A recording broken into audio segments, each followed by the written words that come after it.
Good evening, everybody. Welcome to the Elijah Sisters podcast. We're so excited to join with you all today and have you join in here with us. We're going to get right into our show today. This is also Happiness Happens Month. Make a decision to be happy and make other people happy, and decide and find out.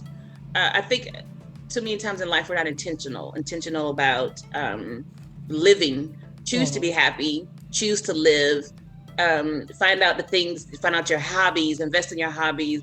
But when I really got into learning about Happiness Happens Month, and I've been more intentional about my happiness, intentional about my joy, intentional about sharing it.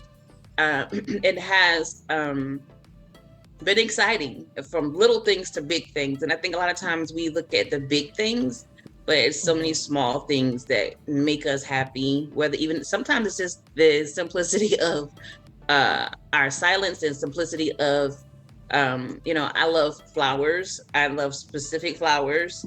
I'm a reader. I'm an avid reader, reading my favorite books.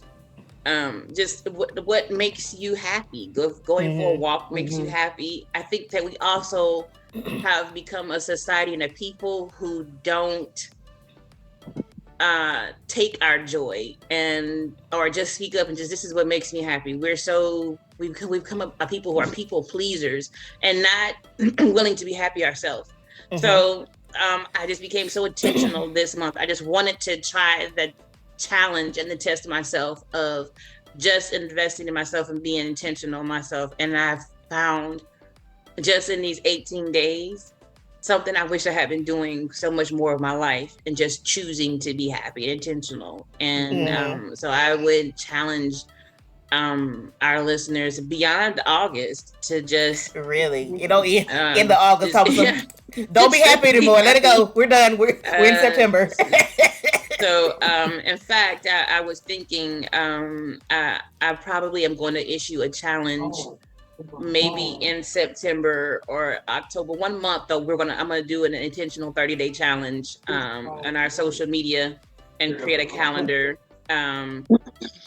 that everyone can join in on, and just be excited, and where everyone can chart the progress and put up different challenges daily. Some things will be very big things, and some things will be very, very small things. But the challenge will also be to journal it, because I think journaling and charting makes it very, very fun. So actually, I'm going to do that in the month of September. We're going to do that, and I think September is a good month to start. That's 30 days. So, because I know, I don't know. This challenge in September. Shani has a preference, but I think you and Mom like actually handwriting journaling. Yes, I like me a good app. I just do. So I have an app that I use to journal now, and it comes with like a password with it, like you don't have to turn it on. I'm just like, I just feel so special. I'm like, it's like, can't nobody see my thoughts. When I get done, I'm like, can't nobody find it. And it's just, I just like the app because I don't have to look for a pen, the book. It's like whenever and then I just write till I just don't have nothing else to say. Because some of my journal entries, you can tell it's just like a run-on conversational thought process. But it's like, once I'm done, it's just like, whew, I need to put that somewhere. It's somewhere now. And then it's fun to go back and look and be like, oh, that's what I was feeling that day? Okay. That makes sense. So, I'm going to do that. I'm going to put that together for September. So we looking for that September 1st starting. Yay. It'll be on our Facebook, probably Facebook and Instagram daily. So I'm going to put that together. And I'm excited. I am going to do that, and we're going to do that together. But the key to it is going to be to journal every single day. I'm looking forward to it.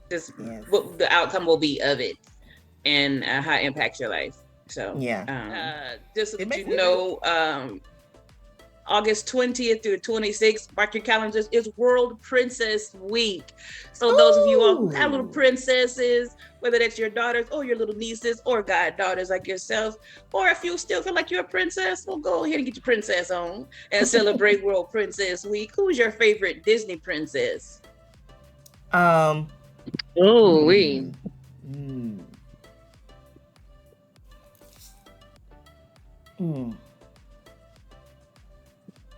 can't say Maleficent, can I? She's not a princess. She's not a princess. She's not even considered a queen. She's on the villain side. She ain't got no princess doll. Yeah, no, she a villain. I can't think of a favorite princess. Okay, so Snow White, Princess Aurora. Sleeping Beauty. Nope and nope. No. Jasmine. I think mine is Jasmine. She's in the group Aladdin.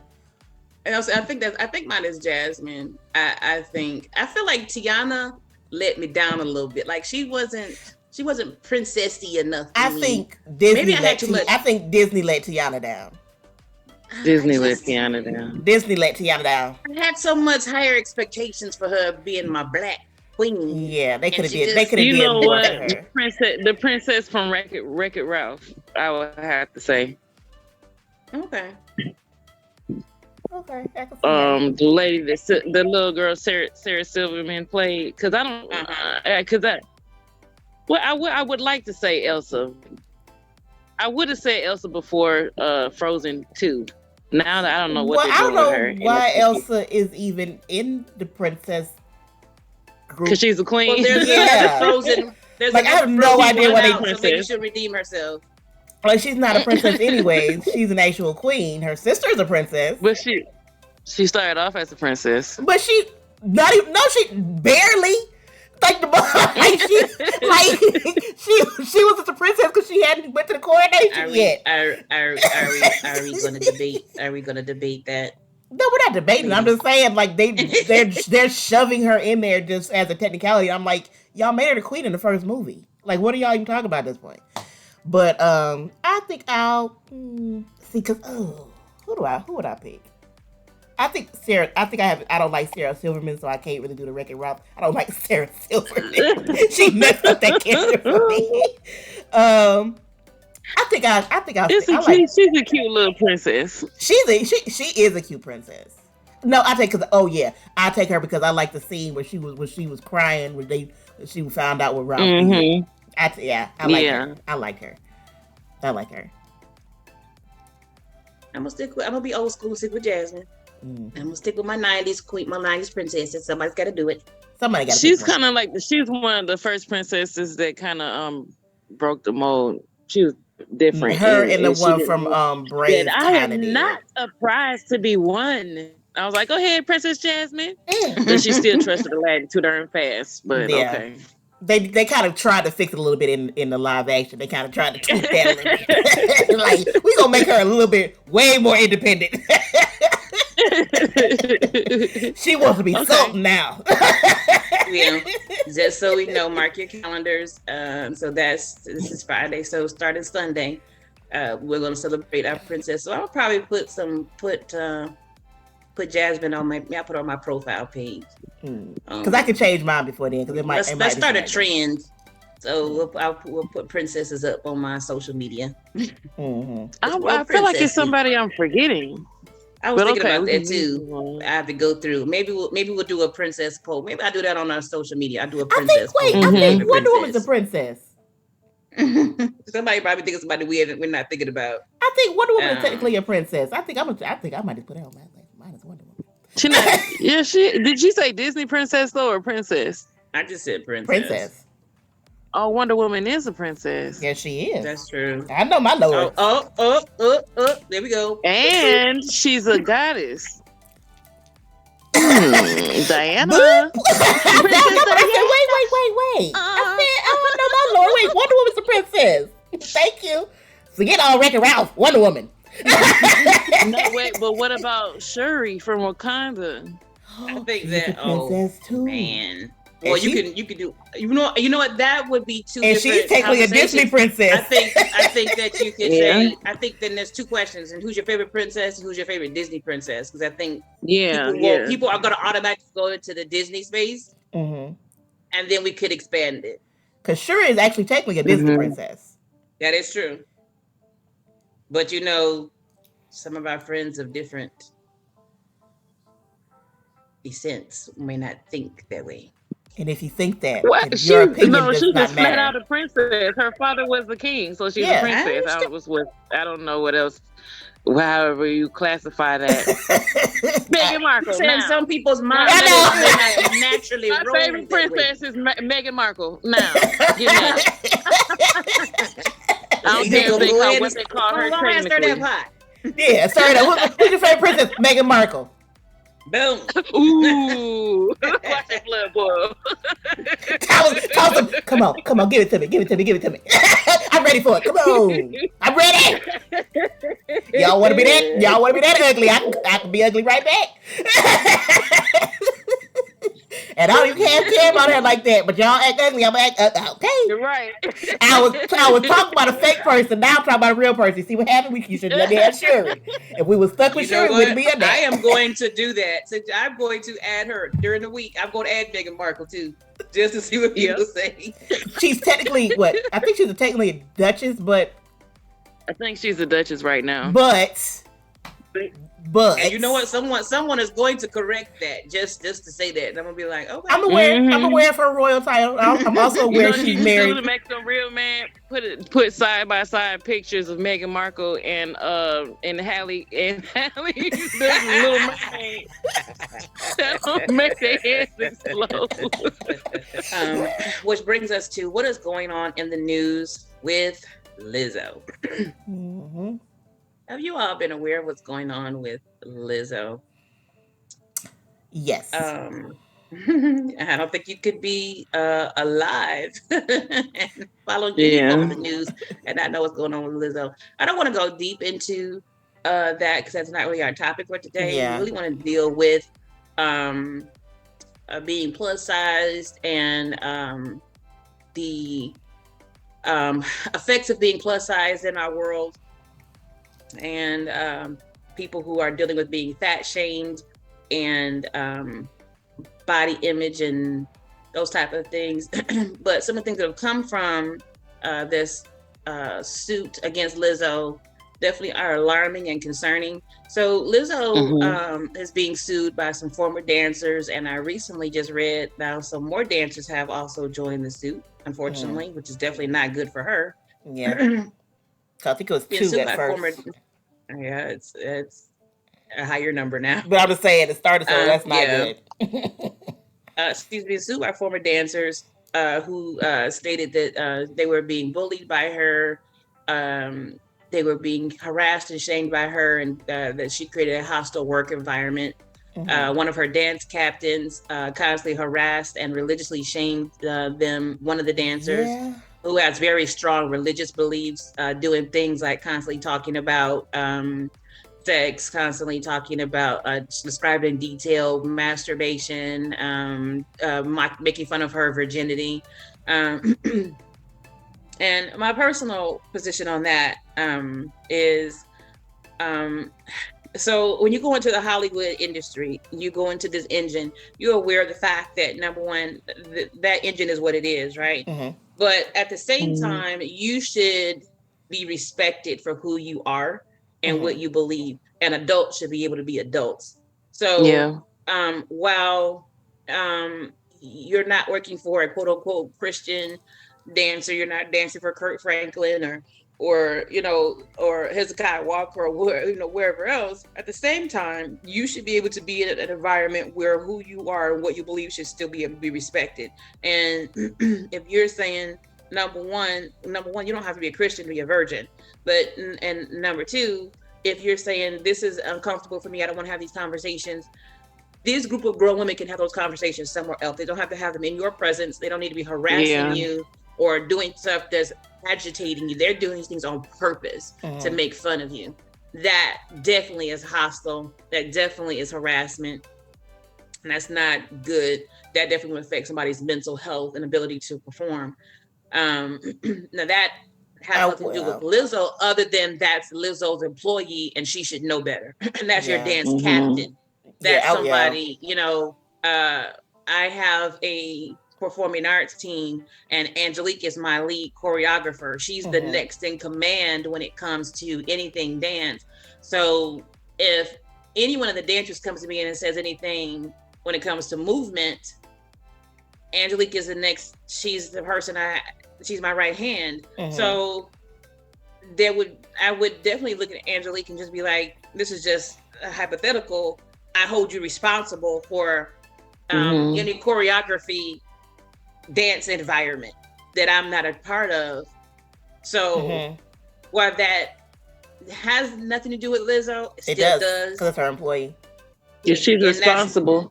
That's still her employee. You making that person your right. Again, you're saying if it's not me, it's her. So that's not a if random. You're a boss, you can't do that. Choreographer. That's your dance captain. In the dance world, dance captain is a high ranked position. There's nothing above a dance captain, but you. Yeah. But I will say the dance when I look when they were talking about it, because a lot of people kept mixing it up and were thinking one thing was being said that wasn't, and it was like no. The dancer was not necessarily religious. The dance captain was super religious, because I've seen some of her TikToks. She's almost fanatical, and she was trying to push that on other dancers. And I'm like, first of all, you can't do that in a work environment, period. Whatever your beliefs are, do you, boo. But this is not a church. This is a business. So you can't do that. And then you will also still be discussing sexual acts. And she would say certain things, and I'm just like, what are you doing at this point? What are you doing? Right. That's why I'm confused. So the religious harassment is from the dance captain that's uber religious, and she was harassing the other dancers with religion. But crazy. Some people were thinking it was the other way. The dancers were being harassed for being Christian. No, that wasn't the issue.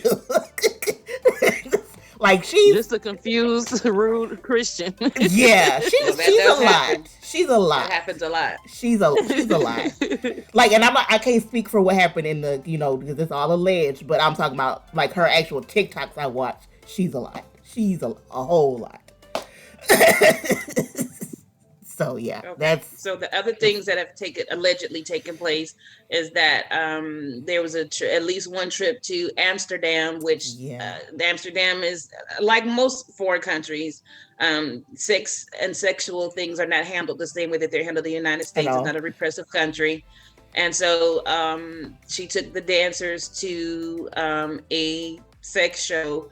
And some of the dancers were stand here in this story. Pressured. I'm trying to do this as gently as I can. Were pressured to participate in some things. And I'll just say this: anytime someone says, "I'm not comfortable with this, I don't want to do this," it should be left at that. My first opinion of it is this: I don't believe the boss should be hanging out with the employees. Number one. No. So that was my first thing. Why would you be taking your dancers, especially letting them see that and know that side of you? That's not their business. Don't you have friends? And at my personal, and I had this conversation with some very close friends of mine. At this level of her life, she could have bought friends to take or people to take with her that you could have paid to be yes men, agree with you, whatever, but you don't take your employees, you don't expose them to that side of you, because this happens. So even if all of this was consensual and then they've now decided that they just want to sue you, well, you open yourself up for that. Yes. And that's what I think a lot of people aren't getting. A lot of people aren't I think if it was phrased a certain way, I think more people would click in people's mind. I'm just going to pick a company. Say you heard the Zoom CEO took all the employees to a place like that. You would be like, that's weird. That's inappropriate. The CEO should have did that. Well, she did the same thing. She's the boss that took employees somewhere that line should have never been crossed. Well, allegedly. I'm like, it should have never been crossed. That's inappropriate. Even if somewhere this is fun, well, then let them go. And if you want to go, y'all don't go together. You go sit somewhere else or something. But you shouldn't have took them with you. You should have been like, this thing is happening. If y'all want to go, y'all can go. Y'all don't have to work. Go have fun. And if you wanted to go, you go with some other group of friends or whatever, and you go have fun separate. But going together, like you said, you open that door. You open the door. Right. You open the door for this. Because now it's you did. You opened it, supposedly, allegedly. I personally do believe that she did take them. I just do. Oh, yeah. What all happened, that's speculation, but I just personally do. And so some of the questions, I think, just getting to our topic, and some of the questions that I want to ask you all is this. So one of the things that started to bother me was when I was hearing this being covered when it first came out, was constant news outlets and journalists constantly making this statement, almost like joking, is how can a fat person shame other people? And I've been overweight since I was 17, 18, definitely 18. And I was morbidly obese for at least half of that time. I got up to 450 pounds. And at 5'2", that just should not have been. And I'm going to use some terms that may be uncomfortable, but this is just a very real conversation, right? So I found offense with that, and it even brought to the point that I literally cried at one point, because it was just, unless you're a part of the plus size community or even the fat community, because that just is what it is, you don't even understand how common that is for someone else heavy to shame somebody else. So it's so common for somebody who's 200 pounds to make fun of someone else who's 250 pounds. You think that you're better than somebody else, or someone, and even worse, to someone who's 400 pounds to call someone who's 450, 500 pounds, look at you, you're fat, you're gross. Y'all both morbidly obese. You're both very overweight. Like, have you ever watched My 600 Pound Life? Like, you ever watched families of obese people? That is the world that, unless you're just really around it, won't even make sense to you. Yeah. Like, that is why, and I chose to have weight loss surgery. That is why you are required to have therapy. You have to see a psychiatrist before you have the surgery, because it is far more than just going under a knife. Because number one, they want you to get to the root of why you gain this weight, because it's a lifestyle. It's usually not just, I like burgers, so I got fat. Like, that's usually, it's deeper than that. It's usually some type of trauma that has triggered that. And until you get to that root, it's not going to stop. Because they can give you the surgery, and then, you lost some weight, and then you get it all back because you never fixed the real issue. So but now people what? Don't tell you that you absolutely can gain the weight back. Yeah, because they didn't do those first steps. Try to figure out what's really going on. So I think the question becomes, how can fat people shame other fat people? Yes. 100%. Anybody can shame anybody. That don't mean they justify it. So, and I think that was just the first question I wanted to bring up, or I wanted to bring up the topic, dealing with plus size, women particularly, but I understand it affects men too, because I feel like that's discrediting the women who are saying why this hurt them so much. Because I'm saying, if we take away all the stuff that you feel like is shady, or I don't know about that, if we just deal with their mental health or the baseline of this situation, if you just use that statement alone, that's so unfair. If you're saying, well, that couldn't happen because Lizzo's plus size too. Lizzo's a big girl too. Okay. Are you kidding me? Okay. Well, that don't mean nothing. Lizzo couldn't be mean to them because she's a big girl too. That's absolutely why it probably happened. I mean, when I heard it, I was thinking, well, that's probably why she felt the right to be cruel to them, because you don't even understand how this works. No. If you deal with, I wasn't in so much in the modeling industry. Angelique's done runway work and Chantilly has done some modeling stuff. But when you deal with the modeling industry, that's a cruel industry. And, when you deal with that too, you're dealing with some of that too. You're dealing with people who, the mentality of people in that world, number one is dog eat dog. It's so competitive, so like you're not thinking straight. You're not thinking clearly. No. And I think a lot of they don't understand that the shaming somebody comes from you thinking you're better than that person. It's not necessarily that she thought that this person's bigger than her or whatever. If she thinks she's better than XYZ person, then she could feel she has the right to shame XYZ person. And she was telling some of these women to lose weight. But it was like, you're gross, you're nasty, like those type of things were being said. That's not right. No. And I know I would say a lot. How dare you? That's what I was thinking, like, how dare you? I know, that's why I was just laughing like. But I know, like, some people were saying stuff like, I can't believe that she could be like this because she's so nice. And I'm just like, delusional. My thing is this. Adults talking. My thing is this. People? Not even just that. I'm like, at no point. First of all, I've never just been a huge Lizzo fan. Like, I just never have. Like, it's certain songs of hers I like, all that kind of stuff. But I just was never like a huge Lizzo. I listened to all her stuff, all that kind of stuff. I knew about her. I knew, like, I liked, that she was seemingly body positive, all that kind of stuff. I did appreciate that. Mm-hmm. But no point in her music, no point, especially listening to her do interviews, not TV interviews, that's the problem. Y'all looking at TV interviews, but podcast interviews. At no point listening to her did I think she is just a sweet little dainty flower. Never. She got a mouth. She cuss. She talk about sex. Like, she is, like, y'all for some reason have created an image of her that she never even had. Like, so I'm like, I can't say she did or didn't say certain stuff definitively. I can say I believe it's possible she did. I'm not on here being like, no, not Lizzo. I'm like, probably Lizzo. Like, do y'all not listen to some of the stuff she says in her own songs? Like, and I think too, people are confusing a person who's into body positivity.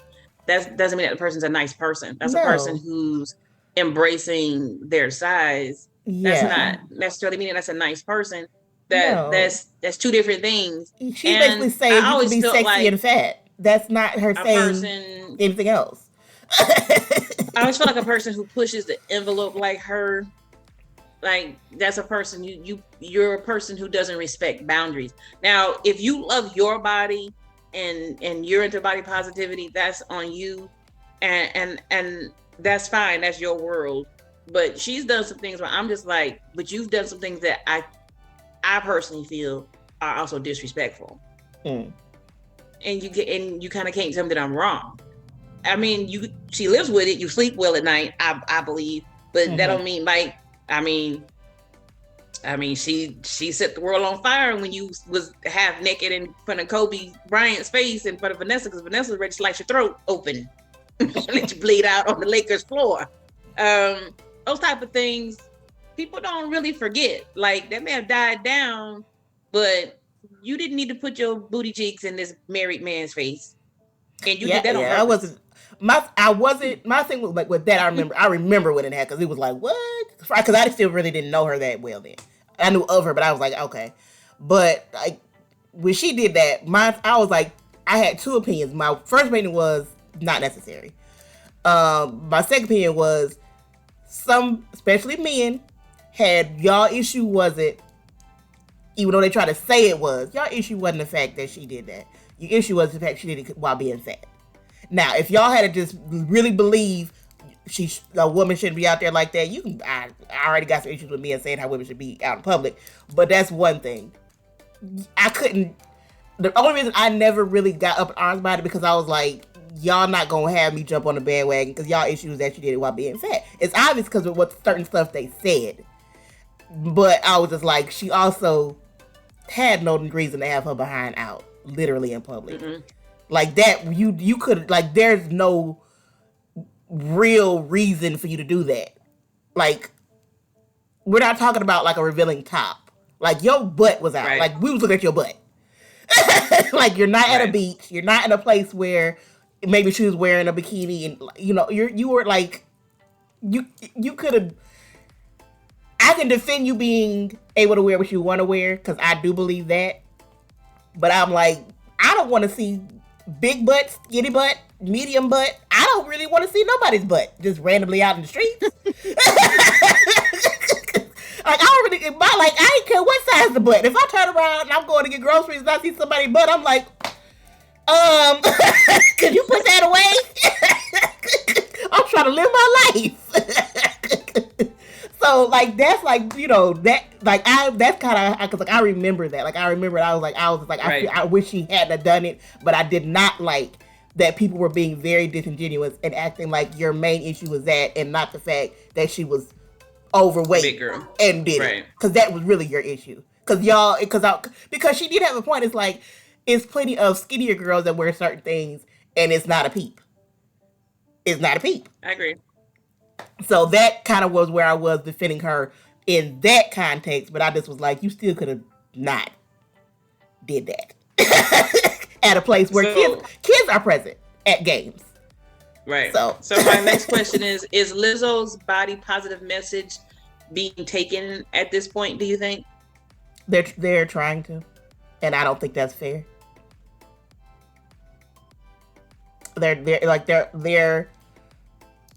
They're doing what I'm not surprised. Well, what's happening is what happens with a lot of times anybody that body positive or anything that's like a positive message that a person has in their career, especially if they do one thing wrong or it's whispered that they did one thing wrong, they automatically, the other side automatically tries to point and say, like, see, she never admitted it. See? And it's like they just try to take, see, fat people fat. It's just like they take, and it's just like you can't, instead, like you were just waiting to just go back to your message of fat people are nasty and ugly because of a person that happens to be fat did something allegedly horrible. Like I'll just be like, yeah, go ahead. They had her message messed up from the start because all these, especially men walking around talking about, she's saying you're supposed to eat, you're supposed to be fat, you're supposed to be unhealthy,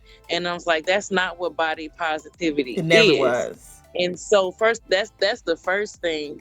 It's all about, no matter what size you are, whether you're really big or really skinny, no matter what size you are, love yourself where you are. While even if you're trying to get to a different size, still don't wait till you're that size to start loving yourself. She's living out loud. She still is trying to lose weight. She's not, and she hasn't even been trying to hide that, but she's doing it at her own pace or whatever. It does. That's what was really frustrating to me, because like everybody's like saying that she's saying you're supposed to be overweight and unhealthy. She's said that. Never. She never said that. So that's what was frustrating. Her message really was you can be sexy and fat. Right. And so it was like, I feel like that people were trying to misconstrue her message just because it's offensive. It goes against the mold of how we're supposed to think and feel. And people like literally get mad off of that. Yeah. But that's not what she was saying. But then now you're right, they use it as an excuse. So, she's body shaming people. See, no, you should still, no matter what size you are, if you're extra big, extra little, whatever, where you are. And it doesn't matter what Lizzo did. Right. Because the message is still the same. Right. Are we dealing with adults? Like, this what makes me just like, I just want to read somewhere because everybody's dumb. And that's how I feel. Really? Like. That's really how you start feeling. That is how you start feeling. It's just like, what that's how you do. Just because Lizzo body shames some people, it doesn't mean that body positivity is wrong. She's not the first person that came out with body positivity, and she won't be the last. And nothing. What is wrong about somebody loving themselves where they are? Should they hate themselves until they get to where they want to be? Is that what not saying? Even where they want to be, where other people. But the thing is, it's not even the thing that bothers me a lot about a lot of these other people is not even that you should hate yourself till you get to the size you want to be. It's you should hate yourself till you get to the size they think you should be. So say I just wanted to lose 50 pounds. So the outside world will be like, no, you need to be this size. Says who? Maybe I don't want to be. How about that? And two, some people benefit, whether they say outwardly that you should be a certain weight, especially males benefit from women who are bigger and don't love themselves. Yep. Because they feel like I've heard them say they gotta pay what they weigh. Yep. Right. So if you're a bigger woman and you love yourself, they can't benefit off of your low self-esteem. Because it don't exist. Ain't no low self-esteem. Right. So move around, sir. Move around. Right. So that's another reason why people, males, don't like body positivity, because they don't benefit from that low self-esteem. Yeah, you're limiting their abuse pool.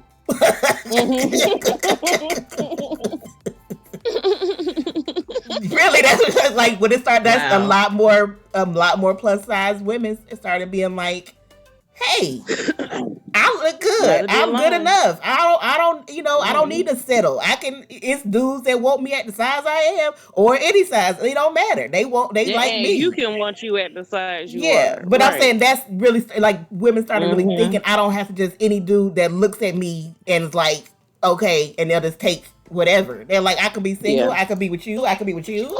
I can do whatever I want to do. I'm fine. So yeah, that's I'm like, Lizzo is not the body positivity movement. Lizzo is a part of the body positivity movement.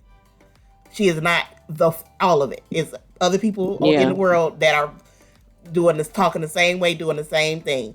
The message does not change because Lizzo allegedly is not that great of a person. It's the same message. It's the exact same message. Right.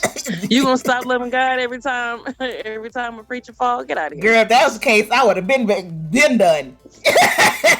If that was gonna be it. So no, but yeah. Wow, that's very good. And that was a good point that Chantilly just made too, because it was the same thing with kind of like with the same thing with Monique, and when she lost weight and people felt like she turned or her message changed, and it was like, but she was never telling women to be big either. She was just saying, if you're going to be big, then love yourself. And you didn't have to hate yourself if you're going to be big. But so when she lost weight and people felt like you're betraying us, well, number one, she lost weight, same thing with like Star Jones, because her life depended on it. She had asthma to the point that she was dying. And I'm like, you could hear weight. That in her stand-up. So I don't know why y'all act like you couldn't hear her. So it's like, so she's supposed to die if you guys feel good. That ain't gonna work. So, really? That's you want for somebody? Same thing with Star Jones. Like Star Jones literally was like, both of them were at a point of death. Yes. They had to make a change. Yes. Star Jones definitely wasn't had a platform to empower big women, big girls per se. No. But I'm just saying both of them were at a point where there was this drastic change. But women so felt that Monique, like, you turned on us, you betrayed us. And Monique was like, I didn't say anything different. And she's still saying love yourself. And Monique also is in the size too. Like, that's what I was gonna say. I'm like, do you see Monique in front of your eyeballs? She's not skinny. She lost weight from the size she was, but she's not like She's still. I think that she even said she's still specifically plus size. A big girl. She still is. If you know how they chart, because to be quite honest, Beyonce is a plus size. Yeah. And what's that tell you? And Nicki Minaj. Plus size is 14, a size 14, which is mind blowing to me. Sometimes they even say 12. Yeah. So what's that telling you? But Monique is definitely would be still considered plus size. Definitely. Mm-hmm. So I'm like, her hair was so nice on her special. Yes. Mm-hmm. I'm sorry. Well, her hair was everything. It was. He looked so good. Oh, it was that shit. Her on her stand-up special. Mm-hmm. Yes, that hair was. Oh yes. Yes. Somebody did that. So I guess the question is do you feel like Lizzo is being a bully or bullying from just what we're hearing? That's definitely. Go ahead, Shani. Yeah. I feel like she's been bullied, and she's even before we knew her, definitely been bullied since she came out. Oh yeah. But do I feel like she's a bully? I think she's like one of those fun-loving bullies, like people who are just how do I say this? People who do too much. Because like I've seen like when she was on SNL and when she did like day drinking with Seth, and like you can tell she's one of those like people that like to have fun, but they can get aggressive with their fun sometimes. Yeah. It's like, you too loud, you too aggressive. I said no. Leave me alone. I don't need to have that's what they were saying that she was doing. Like when a person was the dancer and one of her security people, like they made him get on the stage and take his clothes off and interact with the performer, and he was telling her no too, and it was like they kept chanting, do it till they gave in. Like that's not fun. My last day working for you. I will be so done. Yeah. And they were saying I think she just likes to have like a lot of fun, like a lot of fun. But I think Funky Dineva was saying, somebody was saying that like your employees are not your friends. That's impossible. And this is what happens when you treat your first of all, you shouldn't treat your friends like that either. But your friends can't necessarily sue you unless it's certain situations. Like it's a different dynamic. But like an employee, like a friend can just be like, "Girl, get out of my face now." But an employee, it's never equal because they're always of the mindset of I could be fired. I could be fired if I say no. So even if they're like, I'm okay with it, are they really? Or are they just like, I don't want to lose my job? But because you're the employer and you've put your employees in this position, they can now say, I only agreed because I didn't want to get fired. And seeing as you then later fired them, you kind of gave them more ammunition. Yeah, it looks bad. Because like I can't even say she's a fun-loving bully because when I saw one of the girls telling one of the young women telling her story, I can't remember what's the name of this one, but it was one of the first two, and she was saying she kept us. We like rehearsed all day. Like she got mad and we were rehearsing all day, and she was so scared to leave that she urinated on herself on the stage. I was like, I can't go along with the fun-loving bully at that point because it's like, well, I haven't been listening to every single detail. Yeah. I watched like a couple of Law 2 you because I'm like I like to hear lawyers pull stuff than just people that just in drama, like they understand the legalese and language, and I'm like okay.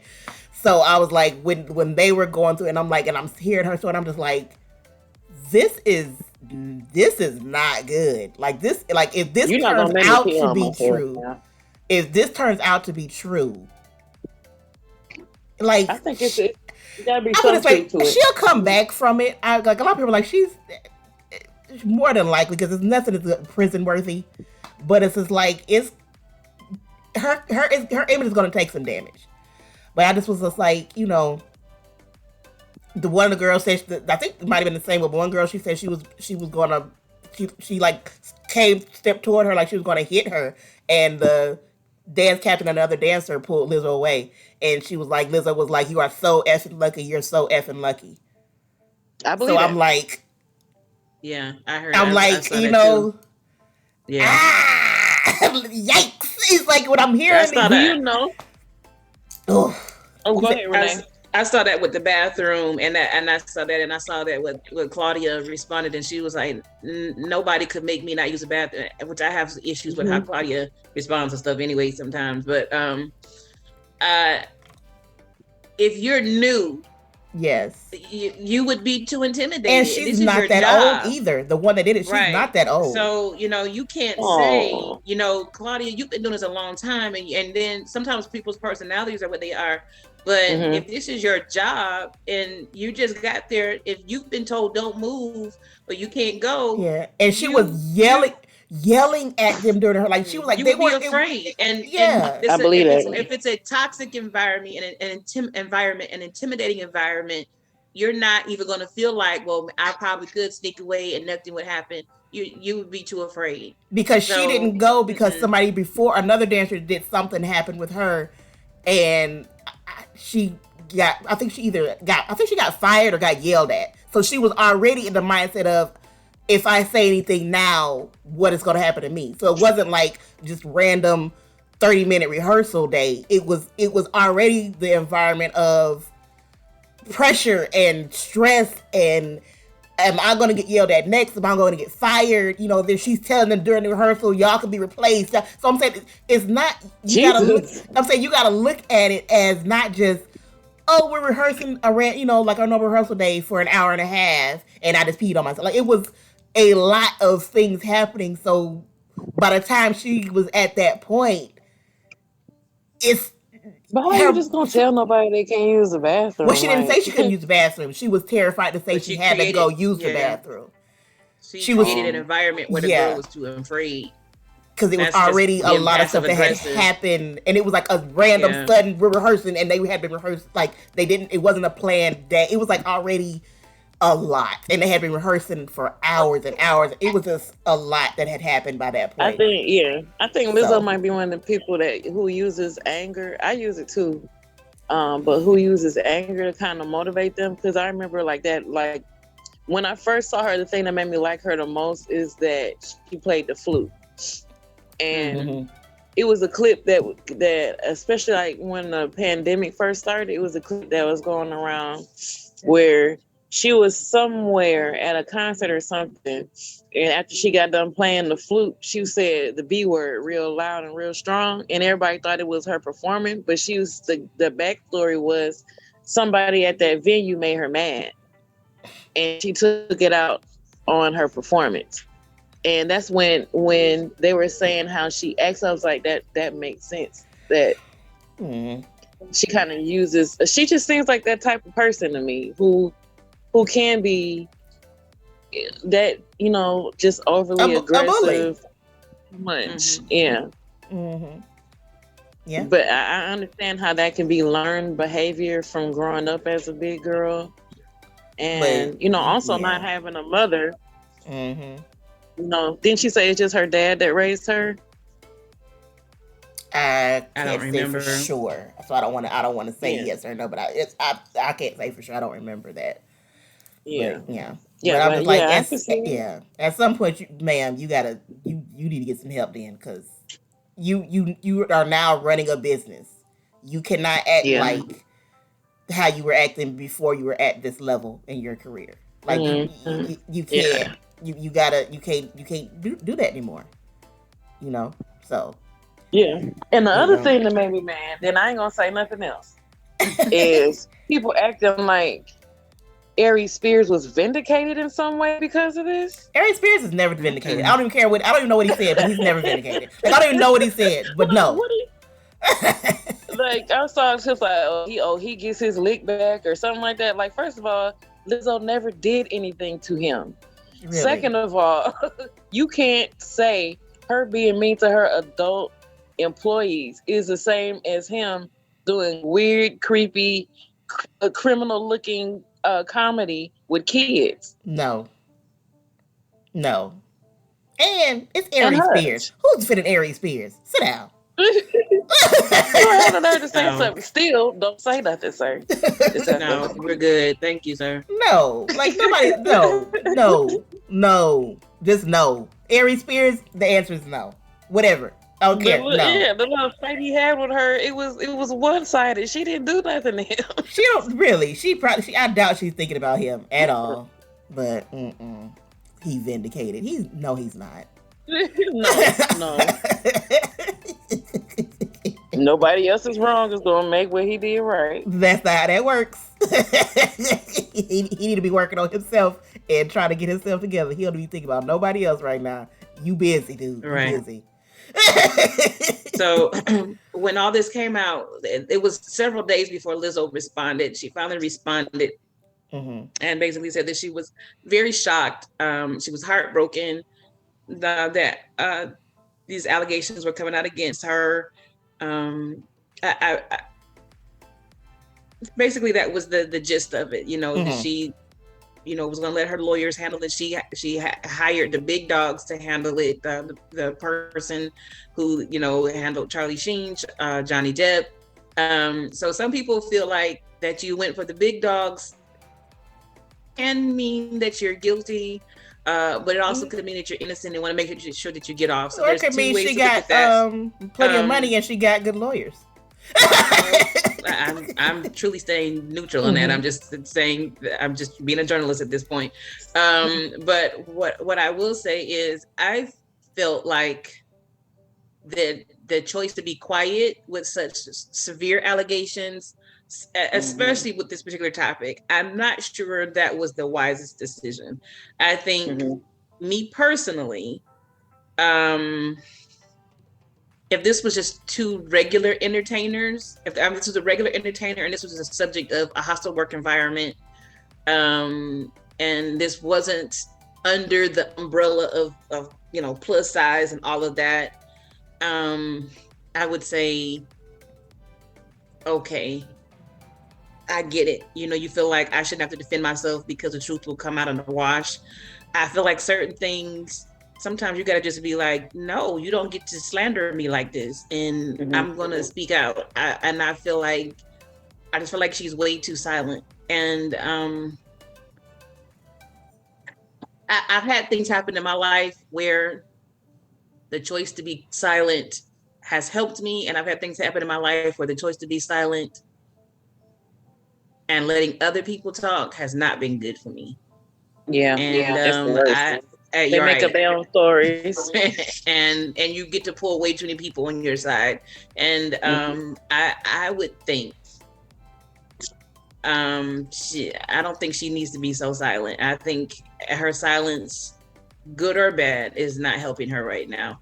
The other thing that I did agree with Al Reynolds is when all the things happened with Jonathan Majors, the fallout for him was so immediate that he lost sponsorships and movie deals right away. And they, he hadn't even proven innocent. People just was like, oh, this girl said that he did this. We believe the it, white girl. Right? The white girl. Yes. Right. So, so, one of the things he said was, I'm interested to see what the fallout for her would be. Well, she's starting to suffer the fallout, and she was under consideration for the Super Bowl halftime show. And the Super Bowl has pulled her. I saw that. I'm not surprised. Super Bowl don't play that. Yeah, I'm not either. No. I don't even know if I would have wanted to see her do a Super Bowl halftime show. I don't even know if I would have really kind of watched that, to be quite honest. I didn't even watch Rihanna, so still I haven't watched Rihanna. I did watch hers. And honestly, it wasn't awesome. Yeah. And I'm not a huge fan of Rihanna's either. And I'm not even 100% sure why. I watched it for the sake of the show, to be quite honest, because I knew we were going to cover it. But never mind. It wasn't great. It was not. They did get a super pregnant woman to do the Super Bowl. Right. That's okay, it's only so much she was going to be able to do anyways, because she was extremely pregnant at that point. And I will say, for that, she was very creative. I thought she did good to get quite a few of her hits in there.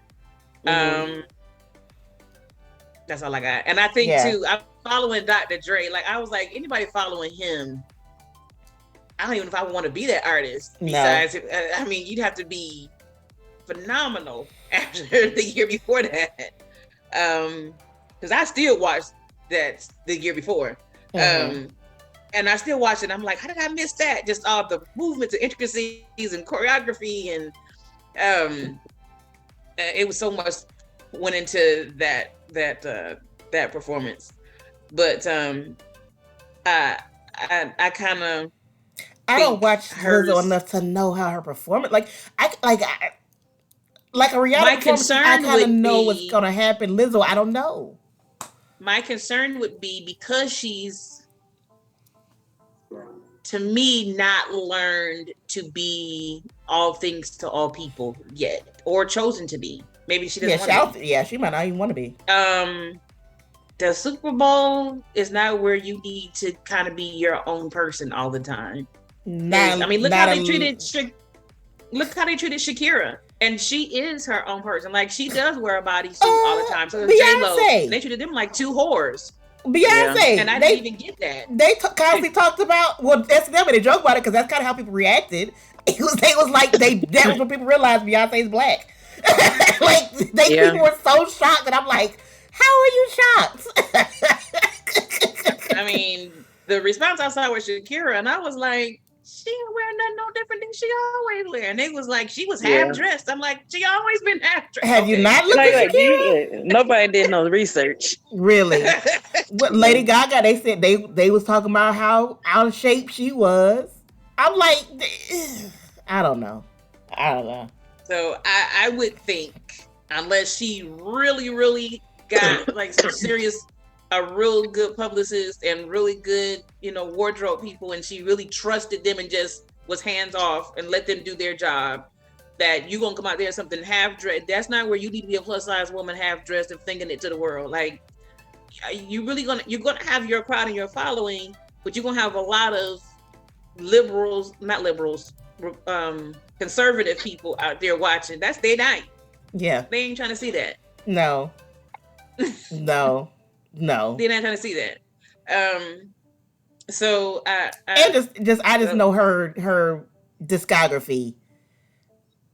I don't even know a lot of her songs they would be okay with. That's the other thing with Rihanna. They said like two or three of her songs that she still it was still vulgar, and I don't even remember catching that. But I mean, it could have been. So yeah, a lot of her songs too, she'd have to change or just not do at all. Right. You going to play the heck out that flute? Really? But she was in consideration, so they probably, I don't even know if they would have picked her in the long run anyways, to be honest. I would have been surprised if they had picked her regardless. Or they probably would have done her like they do some people, and they would have bogged you down with a whole bunch of other people in your show. Like Lizzo did like one or two songs and it's like, and we're moving on to somebody else. Yeah, well, they'll blend other artists in. Yeah. So when it's all said and done, it actually was about 10 people up there.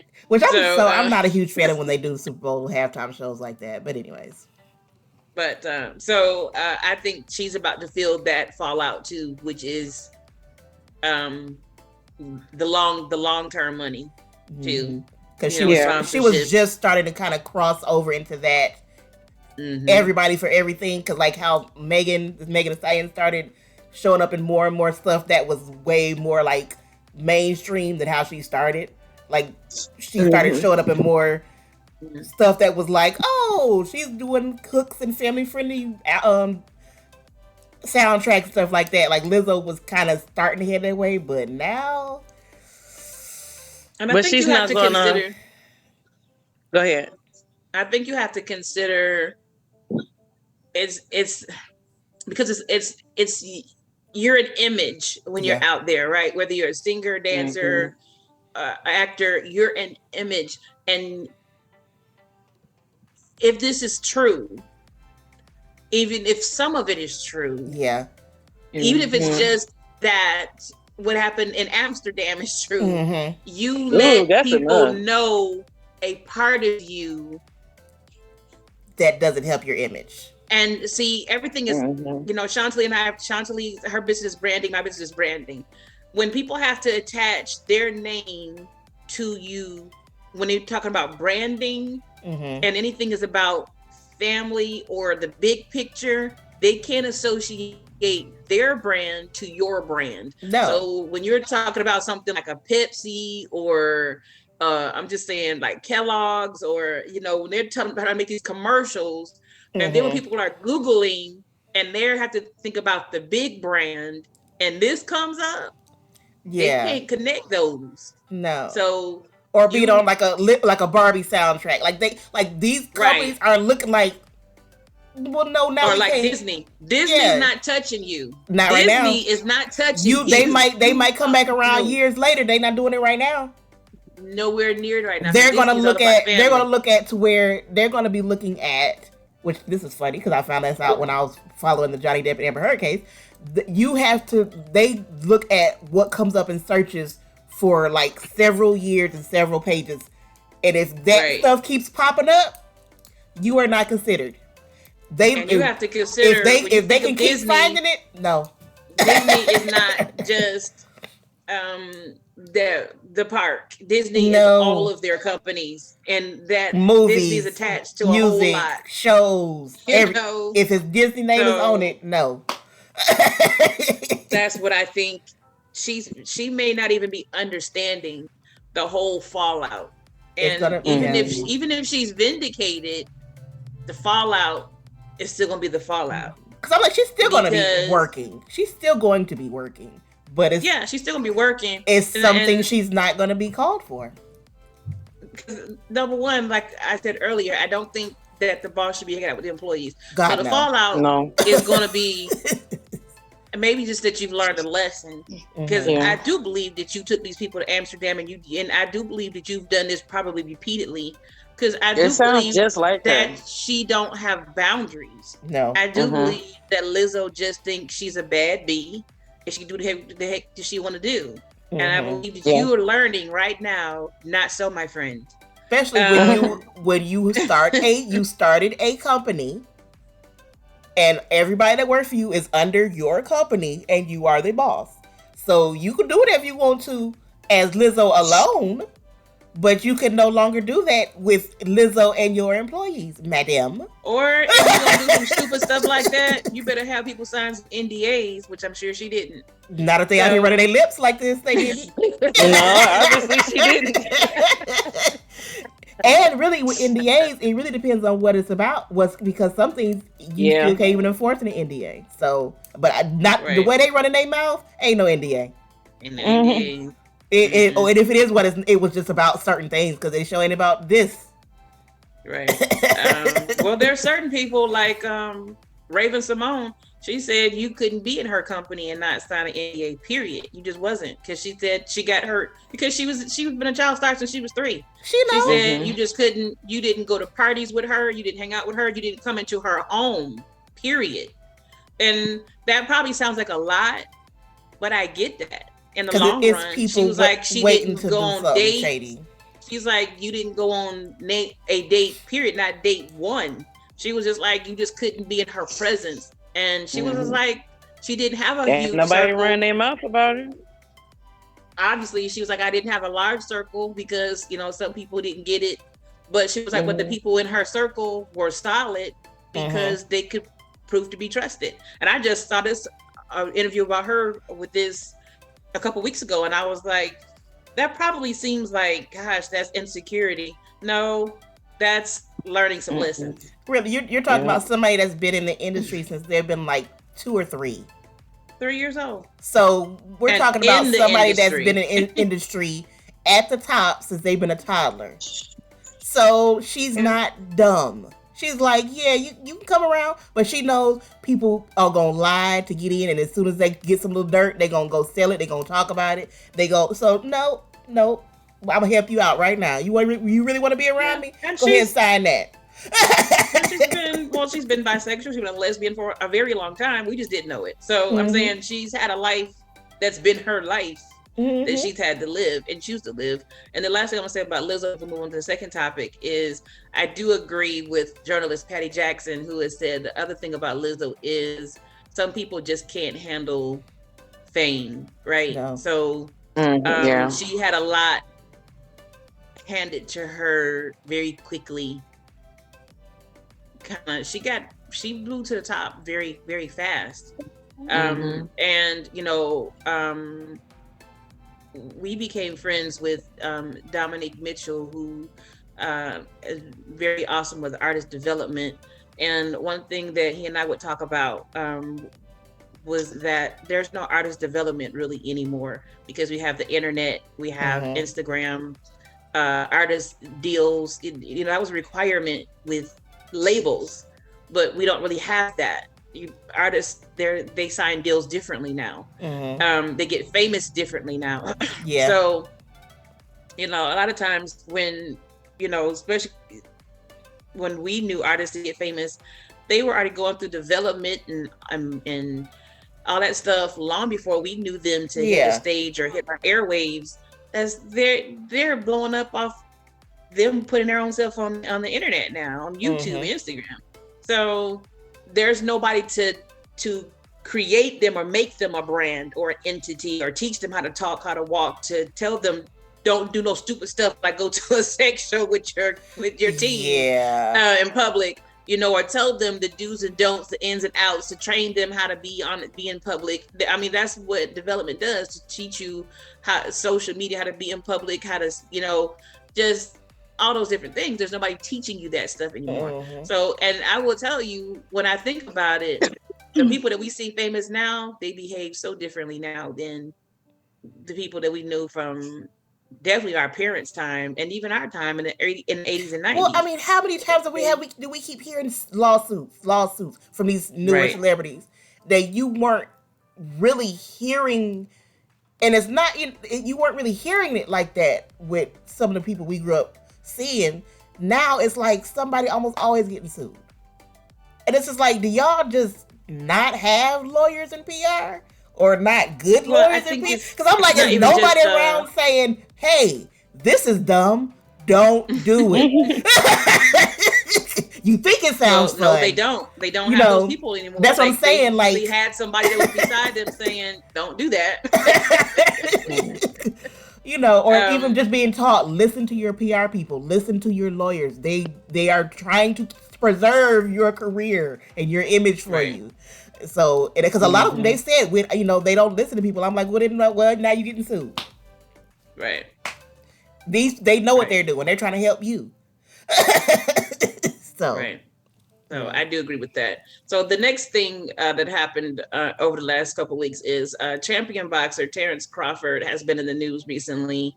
And this has really blew up over Twitter, Black Twitter specifically, which can be lethal. Oh, yeah. The mother of his 6 children has recently come into the spotlight, and social media has had a lot of reaction to this. They feel that she's a plus size woman. And I think the woman is all of 250 pounds, maybe. They feel that she should be smaller and have a better look for his career. They feel like she is unhealthy and unfit and will ultimately bring him down. And some comments have simply said that she's just not attractive, she's not cute, and he needs to either replace her with somebody else and to improve his image. The boldest of the people on the internet now, the gall. I looked at pictures of this woman. This lady is gorgeous. Like I said, when I was first seeing they kept saying she's a big woman, she's a BBW. I was thinking this woman has got to be huge, maybe 250, maybe. She's definitely smaller than me, and she's beautiful. I mean, she's curvy. She's like a Coke bottle. I mean, she's perfectly curvy, and she looks an hourglass. She's not even wearing a lot of makeup, and she's still real pretty. But I'm like, she just popped out 6 babies, and she's pregnant again. So I'm like, number one, clearly he's happy with who he got. I didn't read any scandals about him, so he's obviously not all around the world. He comes home. So, he definitely has been, voicing his opinion that he's happy with who he has. But it was just like, it's just so sad that people have such a response to her, because she's plus size. So, it was just heartbreaking to me. And this just was going on and on over Black Twitter. I mean, they have drugged this woman so bad. So I guess, my question is, why does social media believe that her image is unfit for him? Why do you all think that? I mean, it's not like he's all that. But I did see that. I was like, okay, I think he should be so thankful. But my thing is this. Even if he looked like the hottest man on planet Earth, and she looked like the most toe up, out the frame, heaviest woman on planet Earth, the gall of people on the internet now to be saying, leave your wife because I think she's ugly. Do you hear when you typed that? When you looked at it, you was like, send? You didn't think, this is insane. I am telling a stranger to leave his wife because I'm not attracted to her. Like he asked. What planet Earth are you on right now? Like, dude, that is crazy talk. You are insane people. Like, these are just insane people on Twitter. Like, just at no point does somebody be like, I'm telling a man to leave his wife and his kids because I'm not attracted to his wife. That makes sense. I'm going to type it out and send it so the world can read it. And he's going to listen to me. Why? Obviously, he's attracted to her. Obviously, he wanted to marry her. So, why in your mind do you think your opinion is that important? That you have the right to tell somebody your wife is too ugly, leave her. And that's just an okay thing to say. Like, that's just an okay thing. And she look like she just have eyelashes on in all these pictures for the most part. Well, they did the same thing with Chance the Rapper's wife. Naturally beautiful. They did the same thing with Chance the Rapper's wife. Oh yeah. When he did whatever that thing when he was out of the country or whatever, and people saw his wife, instead of saying, "Hey, maybe you shouldn't be rubbing up on strange women out the country," which since you're married and you got a bunch of kids, also he got a bunch of kids with her. They were like, "Well, you see how his wife looked? I can see why he would be looking at other women." I don't remember. I didn't look. I didn't even think of how his wife was heard that story. She's beautiful. People are ridiculous. They was calling her ugly. They was saying she didn't have a right to say anything about what he doing because of the way she looked. I was like, y'all, they've been together before he was Chance the Rapper. She was with Brokey Majoki. Usually the most ugliest people. I'm like, for people, I'm like the boldness of people online. That's what bothers me. I'm like, I didn't really care what she looked like, really, outside of the fact that I just was like, she's actually gorgeous. But I was like, very beautiful. The point was like, why do y'all feel that's an okay thing? Not one or two off people. That's one thing. It's always gonna be nuts online. But a bunch of people to be like, I'm going to put down this man's wife and say, leave your wife.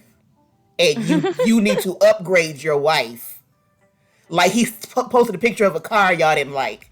Like, this is his wife. This is the mother of his children. How dare you use the term upgrade? That's what gets me. Upgrade. But I'm saying, like, if you're saying you need to get somebody that, I guess, fits his station in life, I guess that's what they're saying. You're treating his wife like a piece of property. Like why are you living in that raggedy house and you a famous boxer? Why you driving that raggedy car? That's how you treating her. Like, why you with this woman that look like this and you famous? Because he wants to marry her. Obviously, he liked her enough to have 6 kids with her. And I'm like, when I see stuff like that, I'm just like, I don't even care what she looks like. It's not that. First of all, I don't care what she looks like because, one, I'm not attracted to women. 2, she ain't my wife. Right. So it doesn't really matter in the long run. Even if I was attracted to women, it's just like, why does it matter? She's not with me. So your opinion on the fact that he needs to leave his wife, that's what y'all are tweeting. Leave your wife. And these the same people who want to argue about black men don't take care of their fits and black men don't do this. Okay, well, he with his wife and 6 kids. Now you want him to leave his wife and 6 kids? His black wife. to go get with an Instagram model, and then y'all gonna be mad at him for that. I was like, I can't, because if he did that, y'all be mad. I can't believe he left his wife. They had 6 kids together. Y'all can't. I'm like, y'all need to go somewhere and sit in a corner and think about what you did. Everybody's stupid. Just think about what you did. We need to make a segment that's just the everybody's dumb segment. Really? Because when people say it's very Charlamagne much true. Got the donkey of the week, so we say in Twitter, but it's X now. Thanks, Elon. X. I can't even with the X. It was for me. I'm not changing. But I'm like, when people call Twitter a cesspit and all this kind of stuff, they are telling the truth, because it's like, it's some stuff on Twitter I love to go see. I love certain people I follow that I love to see what they posting. But there's some places on Twitter you get in there and this is like, oh, how did I get here? And I need to get out immediately. Because it's like that. Like the side of Black Twitter that's attacking this man's wife's look. And the only reason y'all care is because he's a famous boxer. And you're attacking her. You didn't answer that, because the thing is, the biggest thing is that she hadn't been in the public until recently. So the speculation has been, was he hiding her because he secretly was ashamed of her because of her size? And I feel like, no, they just wasn't in public. Maybe they knew what was going to happen. And if his wife's not a public figure, why would she be in public? I just feel like because she's not anybody particularly famous, and I just some people aren't social media in the social media. I just think you all wasn't their business. No. So unless he was hiding the fact he was married, he wasn't hiding her. If y'all all knew he was married, you probably could have found her, but you didn't. And now you know what she looked like, and now you see why some people don't. I feel like she probably was in social media. She probably wasn't stating that she was the mother of his, because they're not legally married, but he calls her his wife. They got 6 kids. They married. And that was what some people are even being cruel about that, because he calls her his wife, and it was like, well, she not really his wife. He actually half of y'all talking ain't married to somebody. Shut up. Half of y'all talking probably got kids by some folks that y'all ain't married to either. Shut up. So I'm like, that's just being petty and bitter, and I'm not joining into that. He is not the first white, black, or other race of anybody that has been with somebody for a long time and is calling them their wife or their husband, and they are not legally married. I'm like, because what are the people who are he is not new. In poly relationships who get multiple wives? So I wasn't even going to join into that conversation. But my thing is, I don't think he was hiding her. I just think that they were living their life, and you all just got them into cameras, or they just really felt comfortable with her being public. But then she's in public, and then you all mistreat her like this. So, and especially y'all claiming to be fans of his. So unfortunate. You think he wants to see that about his wife? Right. You think you want to call you fans, and this what you're doing to and the person their he relationship? The thing about famous people or well-known people too is his relationship does not belong to the public or social media at all. Not even a little bit. So I don't think that he was hiding her. I think that he was keeping his marriage his business. Yes, because once you open that door, once you open Pandora's box, it's very hard to close it. The only thing y'all had a right to is where he was gonna go fight next. Right. That's it. You are not owed anything else about his personal private life. That is, I get so disgusted when I hear people say stuff like that. Like you deserve nothing. You gonna maybe quote that line from Willy Wonka and the Chocolate Factory. You get nothing. You are owed nothing. And for some reason, y'all keep forgetting y'all are not owed. As much as I love Beyonce, I'm not owed any of her private life. No. I'm not owed whatever could be not going on between her and her husband. None of my business. Her kids, none of my business. Her sister, her mama, her daddy, none of my business.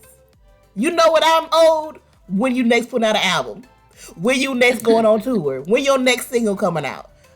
other than that, shoot, she tell us that whenever she feel like. Really? Sometimes she even tell us that. It just be out there. I'm saying that's the only thing that she owes the public is her music. If she does another movie, other than that, nothing else that they ain't gonna do with me. I don't even want to know. I'm at the point in my life. Some people I even watch on YouTube. I'm like, I don't. So they be coming out saying I'm having a baby. I don't want to know.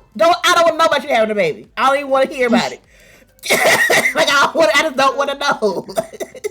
Why do we feel that we are in a world that is so where people feel they can be so judgmental on a person, particularly a woman's size? Because they're not singing. They're behind the keyboard. Yeah. They're behind the on the keyboard warriors. Mm-hmm. The internet has given people way too much confidence. The internet has social media, I should say, not internet. Who's going to tell this professional boxer to his face? Nobody. Who's going to talk about his wife like that? Nobody. You wouldn't do that. You wouldn't do that if you was in that man's face.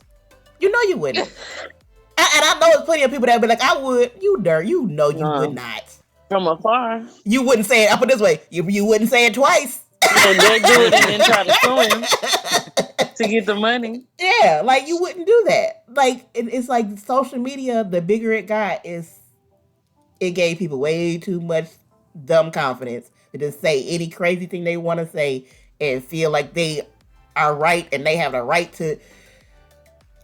You don't like. I'll put it this way: you have the right to say what you want to say. You also cannot be mad if somebody say something back to you. Right. How about that? That's how that works. Yeah. That is how this works. I started going live, and I already know the trolls is coming. Just because I'm spiritual, don't mean I ain't gonna say nothing back. Don't do nothing, okay? Just leave me alone. No, but I'm just like, just really like the gall or something. Like it's some people I don't like. It's some media I don't like. But especially the older I got, I'm like, I can't even imagine getting on it and tearing somebody, especially people, down, or tearing down, just going in on a movie I don't like. It's certain things I'm just like, you can critique something or say I don't like something. Like if I say I want to get on social media and say something about Lizzo, I wouldn't attack Lizzo. I would just be like, I don't like what I'm hearing. I liked her message. Right. I don't like what I'm hearing about. I wish it's ways you can say stuff. For some reason, especially when it comes to Twitter, people are just like, oh, my humanity and compassion and empathy? Nah. Let's get rid of that. I'm going to just reach from the depths of all my horribleness in my soul and type from that dark place. Like I think a lot of these social medias need to have some requirements. Like you type it up and they give you a few. Are you sure? You sure you want to put that out there? You sure that's what you want to say? You sure that's how you because once it's out there, even if you come back and delete it, somebody can screenshot it and it's just there. It's just there. So I'm just like, I think it's really just that confidence of I can be anonymous on social media and say whatever, and nobody can even really know who I am. Nobody knows where I am, but I can say whatever I want to say. And it's a sad place. I do believe there's benefits to social media, but I do believe it's been some negative stuff that's come about from it. And this is one of those things. Just when I first was hearing about the story, I just was like, this is disgusting. Right. This is really just disgusting.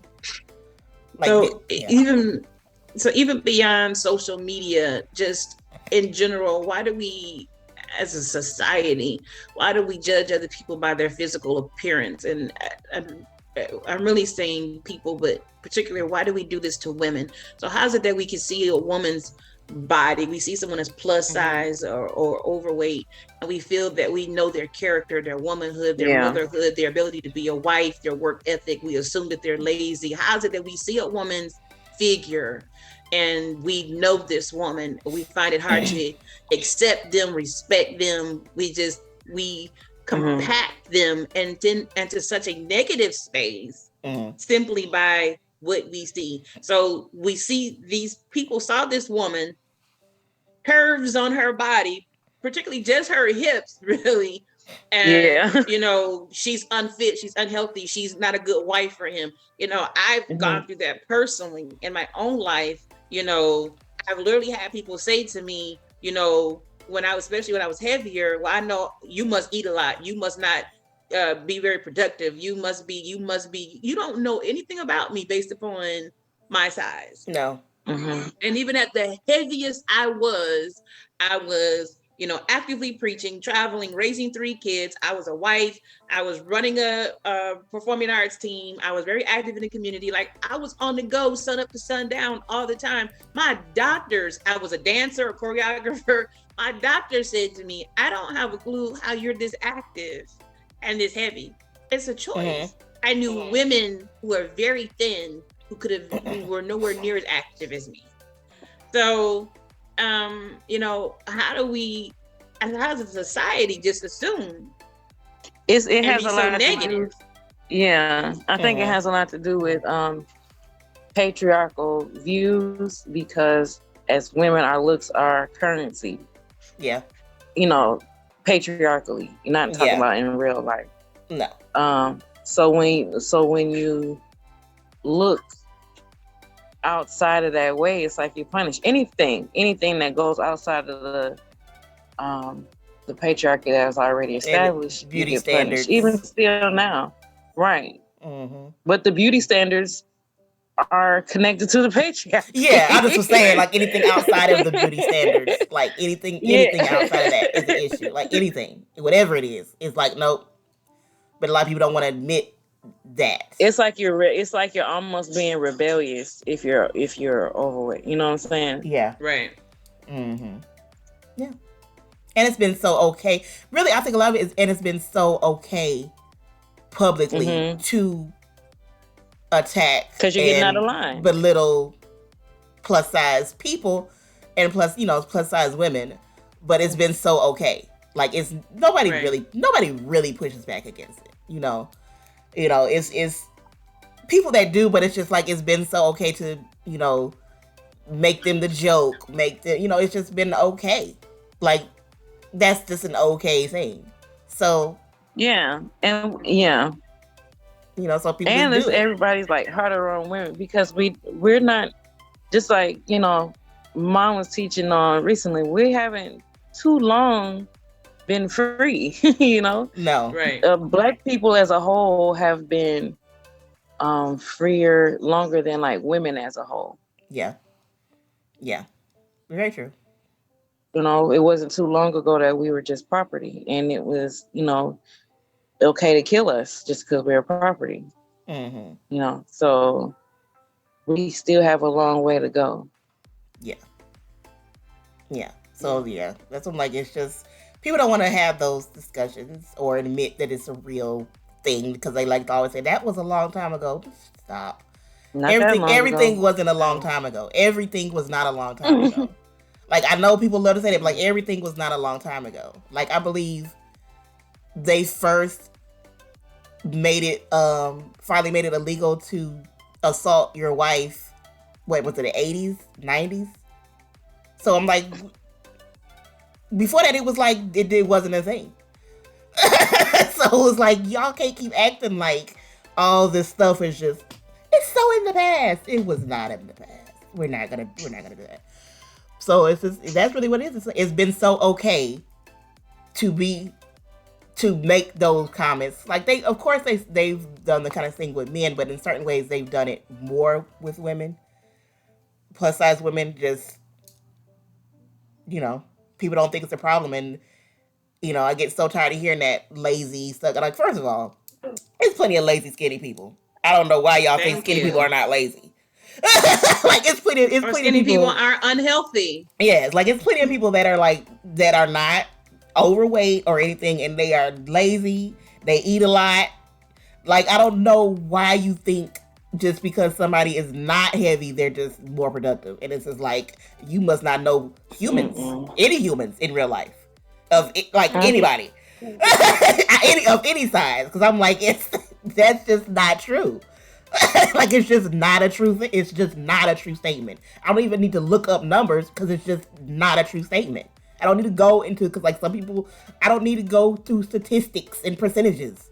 It's just factually not true. That's why. Like, it's lazy people of every size.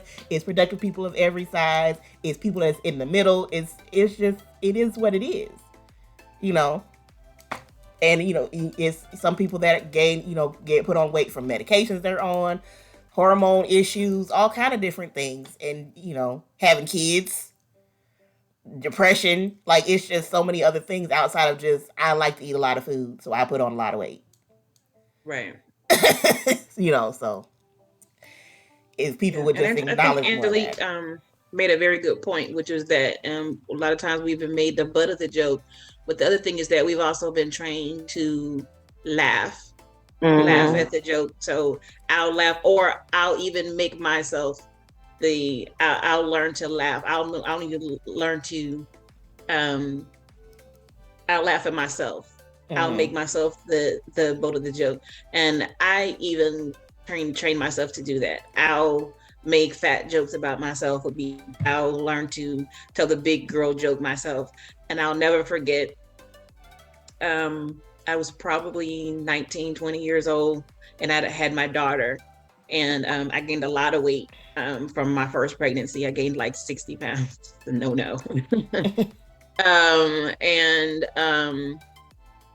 I really was very unhappy with myself. I got to the point where I didn't even have mirrors in my house. My self-esteem just bottomed out. But I still was a person who smiled all the time and laughed all the time. But at home, I was in a very dark place. And I just hated how I looked. And I was like a size 22, maybe 20 at the time. Jesus Christ. But we were taking our youth skating, and the kids were asking me, was I going to skate? And, you know, I made a joke, and I was like, my big old self, you know, I ain't gonna be able to get on those skates and skate. And I made the statement in front of my dad. My dad doesn't allow his daughters to make jokes about themselves because he doesn't want to hear it. And so my dad stopped me, and he said to me, nobody gets to talk about my daughters, not even you.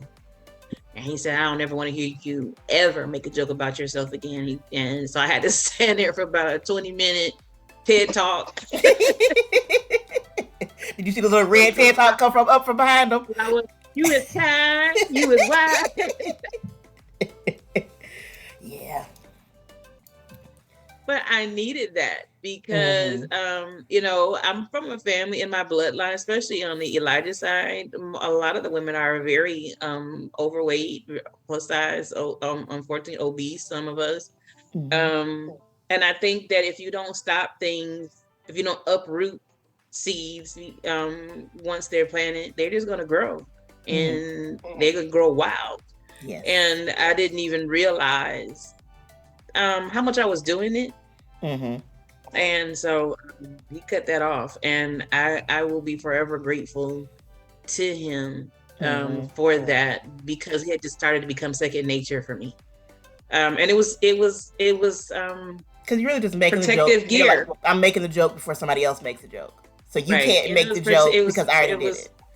It was protective gear for me already. Like, I had just trained myself to do it, and I just, you know. And you never really mean it. No, and that's the thing. Like, you're just, you know, you just learn. You figure out ways to protect yourself. You know, but people don't see all the times that you cry. You know, they catch all the times that you laugh, but they don't see all the times that you cry, or the times that you just don't respond. You know, they don't hear how much your heart rates. You know, and one thing that Funky Dineva said, which I absolutely agree with, is that there's no person that's plus size that loves their body. Nobody that has a platform for embracing yourself, not a Monique, not a Lizzo. None of these people love where they are. You figured out how to be good in the space that you're in till you get to the next space. Some people are better than others.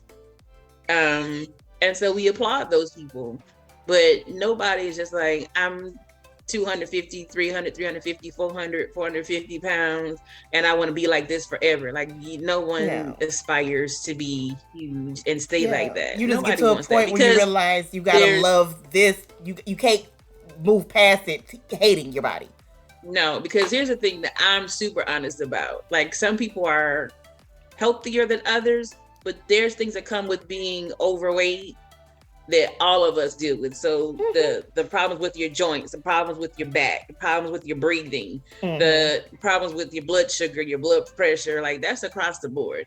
And whether everyone's dealing with it all at one time, the sleep apnea, at some point, everybody's going to deal with all of it, because that's just how it's going to happen, break down with your body.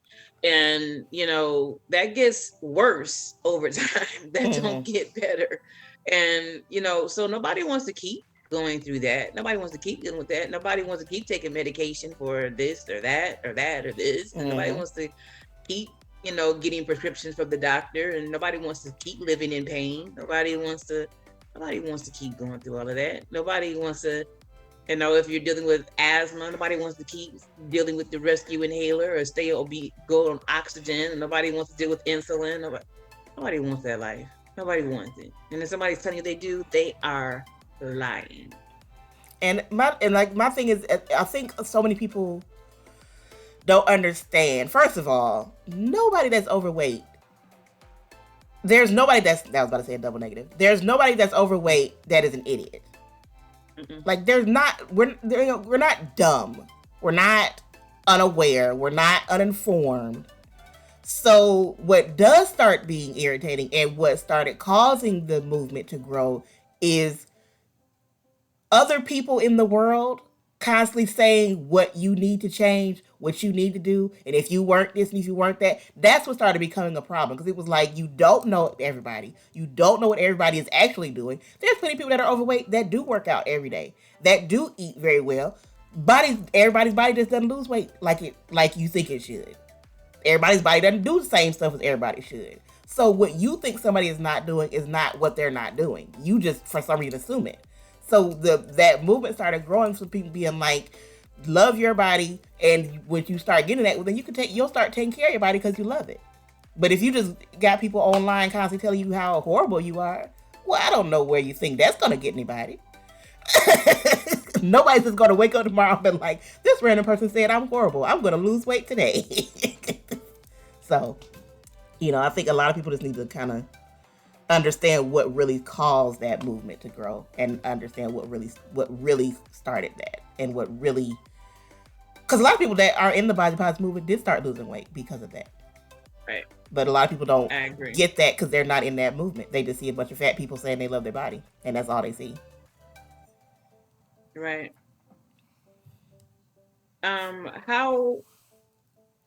How would you say are some ways that plus size women are treated differently by society?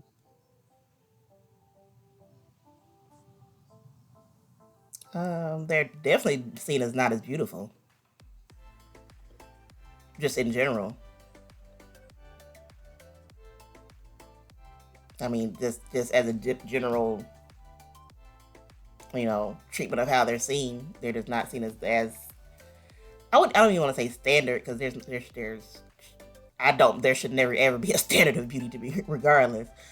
But I don't definitely they're treated as, not the ideal, not the person somebody should be with, or why is somebody with the person that's that size?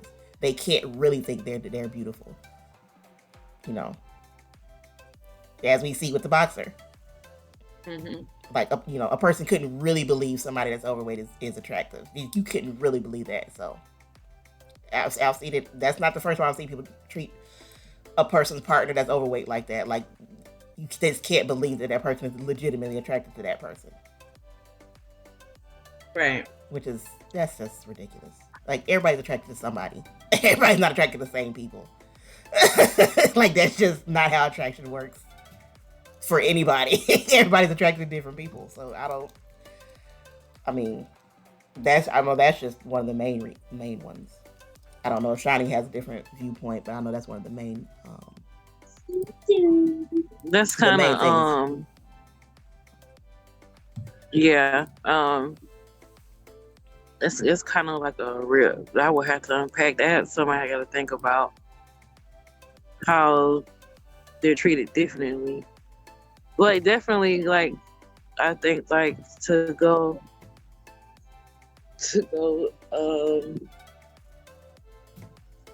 um I think that it has a lot to do with just being treated lesser. Mm-hmm. Yeah. And like it's okay, and like it's okay to do that. You know, it's okay to be treated as lesser. Mm-hmm. Um, that's the main thing that I can see and I can think of, and you know that can manifest in a lot of different ways. Mm-hmm. But yeah, that's all I can think of right now. Because I know sometimes even medical, it affects that even.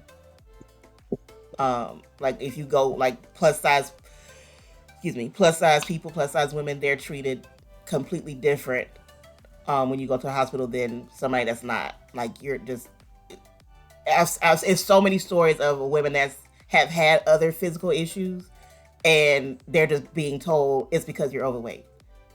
And they go to so many doctors for a doctor finally really checks something and is like, no, this is what's been going on. But every other doctor was like, oh, this is what's going on. It's because you need to lose weight. And it's like, you do know, are you a doctor? Right? Like that's, everything can't be because I need to lose weight. Like everything can't be because of that. Like that's, and I know I saw one story of a woman, something was going on with her reproductive system, and they kept, every time she would go, they would tell her, you just need to lose weight. That's what's going on. You just need to lose weight. And by the time she finally found out what's going on, it was like really bad. Like it was really, really bad. And but every other doctor she would go, emergency rooms, you just need to lose weight.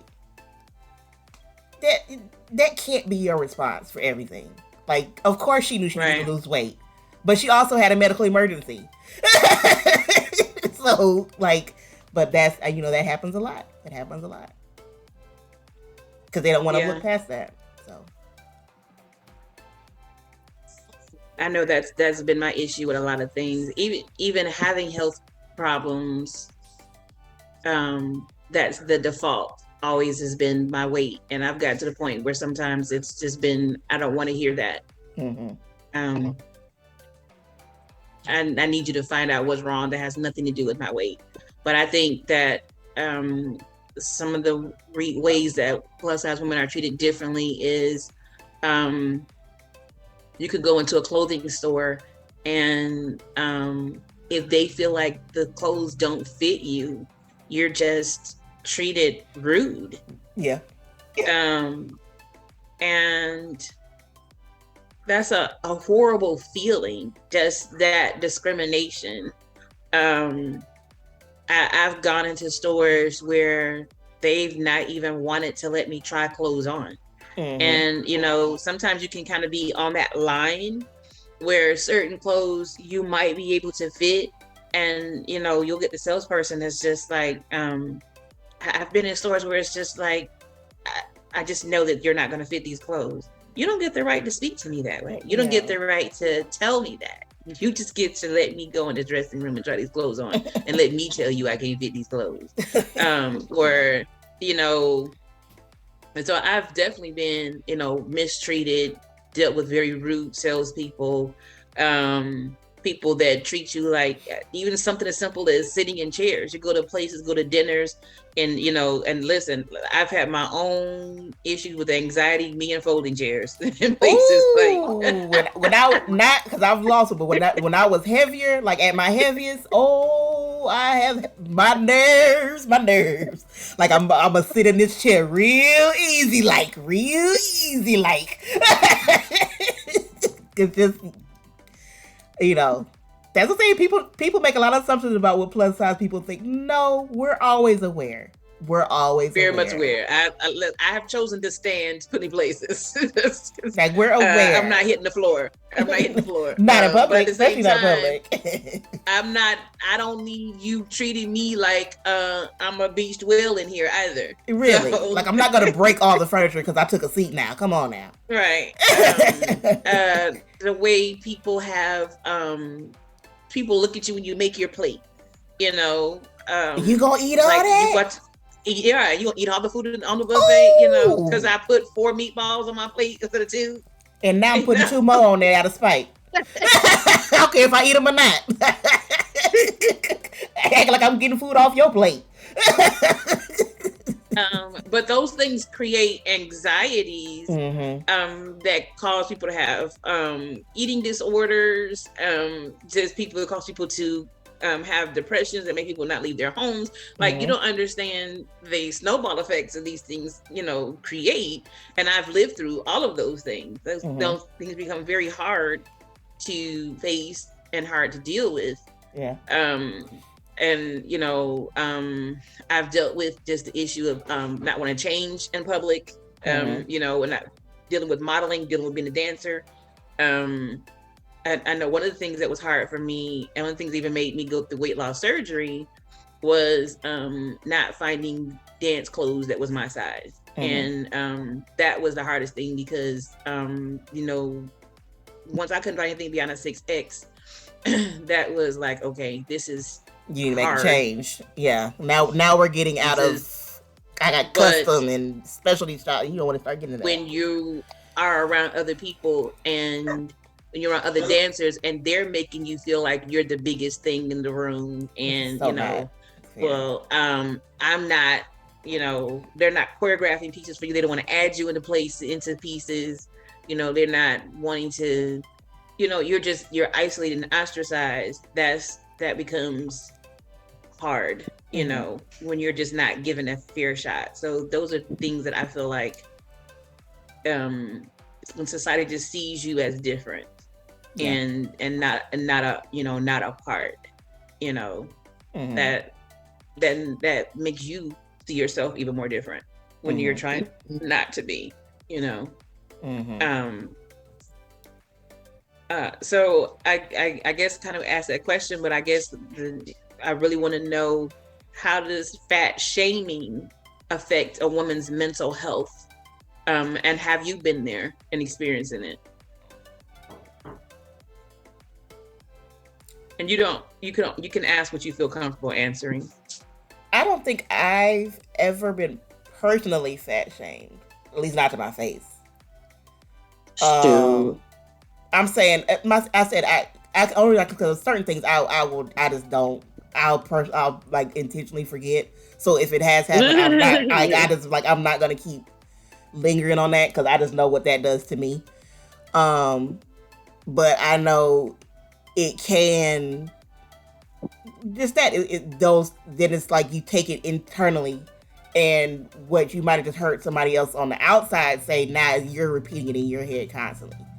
Like you're saying all that stuff about you constantly, like anything somebody said, like the lazy, all that stuff. Now you're saying it, even if it is not true. Yeah. But because you keep hearing it so much, it's you start internalizing it, and now you're repeating what you heard, and now it's like then it's a cycle, and then that can lead to eating disorder. Because now you're just like, well, since I'm already fat and lazy, whatever, I'm just gonna eat. It doesn't matter what I do, So it's just like it doesn't. It's just. I'm never going to be one of those people because there's people that believe that believe shaming a person will help them lose weight. Like that's so far from, like, that's been disproven so many times by so many different people. Like that does not help. It just doesn't help. So it's just it's counterproductive. If you really care about people and you want them to lose weight, first of all, you shouldn't be telling anybody to lose weight. Unless you're like really close to that person and you have that relationship with that person. You should not be like, you need to like that. You have to have that relationship, and everybody doesn't have that relationship. But you should just really be supporting the person and helping them just get to a place where if they're at the point they want to, then okay, you'll support them when they want to. But don't judge them when you go out to eat. Don't do little side stuff like, you should probably get a salad. Don't do that stuff either. Don't do that. Oh my gosh, yes. Don't do that. If they want to get a burger and fries, you got to eat. Let them eat the burger and fries and mind your business. It's just let. I'll put it this way: let big people exist. Just let them exist. Like when they're ready, if they're ready to lose weight, they will make that change within themselves, right? And the world will be fine. If they don't, your world does not change. Right. But don't talk about all the other big people in your family who's died or in the hospital either. No, like just that's like so like how this affects your mental. It becomes draining. And then you have to not only eventually get yourself to the point where you want to lose weight, but you have to get to yourself out of usually some type of depression or just even if it's not a full-blown eating disorder, disordered eating. That's a whole nother thing because now you're doing weird stuff and not eating this part of the day, and you just don't take it in. And for goodness sake, if you're a person that you are real sensitive, stay off social media. Don't post no pictures, nothing. You are not at that point you can do that yet. If you know that's gonna bother you, protect yourself. Like you protect yourself. Should everybody accept you, or should most people accept you? Yes. Is that the world we're living in? Not even close. So really, you just have to really start protecting yourself, your mental health, and just, if you don't feel comfortable, don't give people ammunition. If you know you're not comfortable, don't give people ammunition, especially strangers, because they're just going to be the worst to attack you unnecessarily. So that's just where I am on it. I don't really care anymore because I got all kind of pictures of all types of looks online. So it's out there. You can say what you want to say. It's done, and it is what it is. But everybody's not at that place, And I just know it can be very damaging, and it can be very damaging because I do know people that have gone through that, and it's hard to see people go through that mentality, trying to come back out of that, and what they think of themselves. Like we were saying about the jokes and stuff. Like it's damaging. It's bullying. You're just stop bullying people. That's really where it falls out. Stop being a bully. I agree.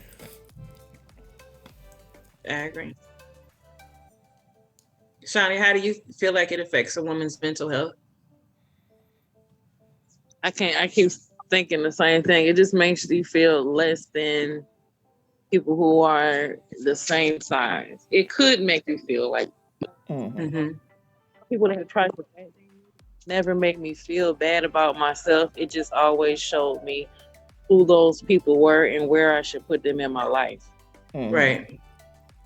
Because like when I moved down here, like people in Jonathan's family felt like they needed to tell me what size I should be, like all the time. And it didn't make me feel bad. It didn't make me feel bad. It just made me feel like, okay, I know where I need to put you, because, okay, you can see one of the things I need to work on is my weight, but I can see some things you need to work on too, and I'm not telling you what you need to work on. You know what I'm saying? If we gonna tit for tat, let's tit for tat. But I don't think we go down that road. if I'm not the type of person that's just gonna point to somebody's flaws and tell them you need to work on that. And since I'm not doing that to you, I'm not going to accept you doing that to me, and if that's it, and some people are like that. And if you like that, you like that. You're not going to be like that with me because that's not my vibe. So I'm not going to accept that. Just, I don't care if you're saying I'm sensitive or I don't know how to take a joke. I don't care. I don't do you like that. Don't do me like that. So since this is how you do, you're going to be over there. Yep. And I'm going to be over here. And I'm not going to be mad. I feel you. Yeah. And I always hate that excuse. You just can't take a joke.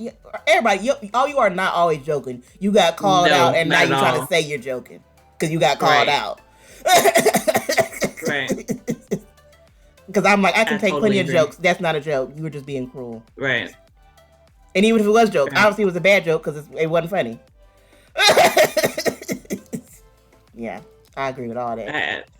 I absolutely agree. It can be so damaging and so hard on a woman's mental health, and I think that the fact that, as a whole, that people don't see that it can affect our mental health is part of the problem. Mm-hmm. And so just like, Angelique was saying, like when it said you just can't take a joke, or you're taking it too serious, you're taking stuff too serious, or you're too sensitive. Like that's, to me, that's like Chantilly saying that you're already telling me where I need to put you. You're way too close to me. You're someone who does not need to be speaking to me. No. A lot, if at all. Like you're helping me understand where you need to be in my life, because the people who know me or are close to me would never understand. Understand how I think, understand what I need, understand what's important to me. I might be sensitive, but then respect that. Then you understand that that's too much for me. You understand that joke don't work for me. You understand. That's not where I am in my life right now. I have had moments in my life where I was extremely sensitive about my weight, my size. And I think almost everybody does. Sometimes it's like, sometimes you're just not there. Don't talk about nothing. I have had points where something as simple as, you gonna eat all that would have made me totally lose my mind. Yes. Just break, and then there's ones when I'll be like, yes, I am. And I'm probably gonna get a second plate too. How about that? Well, that's like, I remember you asked after you had the surgery and you were looking at older pictures. And you were like, why didn't y'all tell me I was this size? And I was like, first of all, I didn't even consciously, I wasn't aware that you were that size. Like once you had a surgery and you started to lose weight, I noticed it once you pointed it out. But I'm like, first of all, I wasn't walking around thinking, look at my huge sister. Like that wasn't, like, like that wasn't, like that wasn't what I was thinking when I saw you. So that already wasn't my mindset. But I was like, who, especially if you're a closer person, where does that conversation start? If you really care about somebody's feeling, like and it's just like, where do you go? Like, where's your entrance point to be like, let's randomly sit down and talk about this thing that we really weren't talking about before. We never really had this conversation. So it's like, but it's like once you had the surgery, every time you would say you lost weight, I would be like applauding you and be like, okay, like, so like I supported you in, once you made the change, but I'm like, I wasn't going to attack you before. Like, what does that do? Mm-hmm. Like, what does that do? Like, first of all, you always was, all about how you looked anyway. Like, you would, whatever size you were, you wasn't walking around in muumuus talking about something, I'm so huge. You was like, you was wearing nails, hair, makeup, heels, all that, whatever size you were. So, like, I didn't think about it like that. Like, my mind wasn't on that.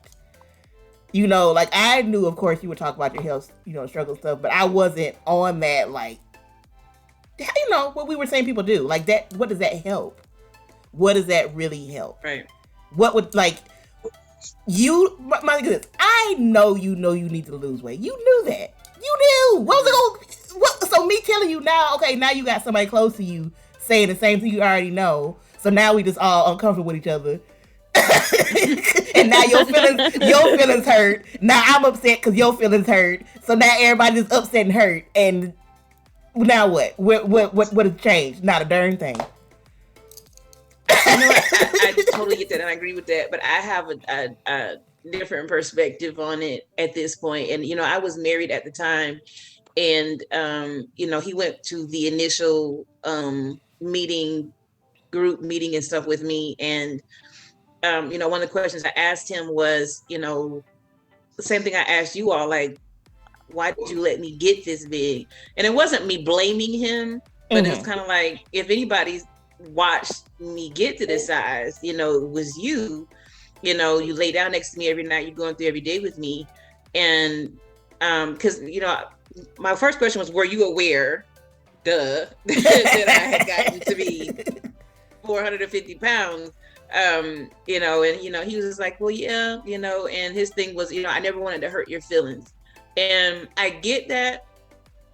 And I'm saying this publicly for our listeners, just because, so this was a marriage statement, but I'm also saying this within my family, because I had the same conversation with my mom too. Mm-hmm. So it was, I'd rather people love me enough not to let me die, because I was really, really sick. Like, the diabetes was out of control, the hypertension was out of control. I had severe sleep apnea. But I was married, so I really looked at him and saying, I don't need you to love me enough that you sit in silence and watch me die and then bury me. I totally get my sisters saying, I don't want to have an uncomfortable conversation with you. I understand my parents feeling like, I don't want to break your heart and be in a situation. I really didn't get, though, the person who promised to love me unconditionally till death do us part. Not saying anything. I just didn't. And I would not have done that to him. And I think sometimes it's as simple as saying, let's go ahead and go to the gym together. Let's work out together. Let's start eating a little bit. I think sometimes it's not about being cruel. It's about, how do we do this better? And I'll do it with you. And I think those are always the best throw you in front of the bus. Yeah. You don't have to be mean.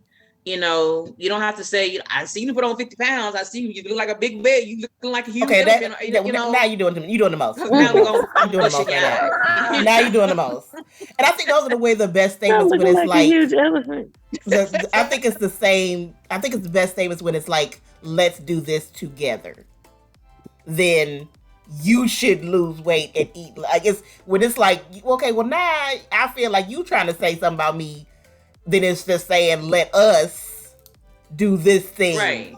Then it's like, if it's us doing it, well, then okay, it's an us, it's a team. And my thing is, if you do put that out there, and the person is kind of like not really feeling it, well, then don't keep pushing. Right.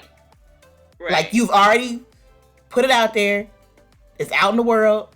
It's in their mind. They thinking about it. They whatever. Just let it be.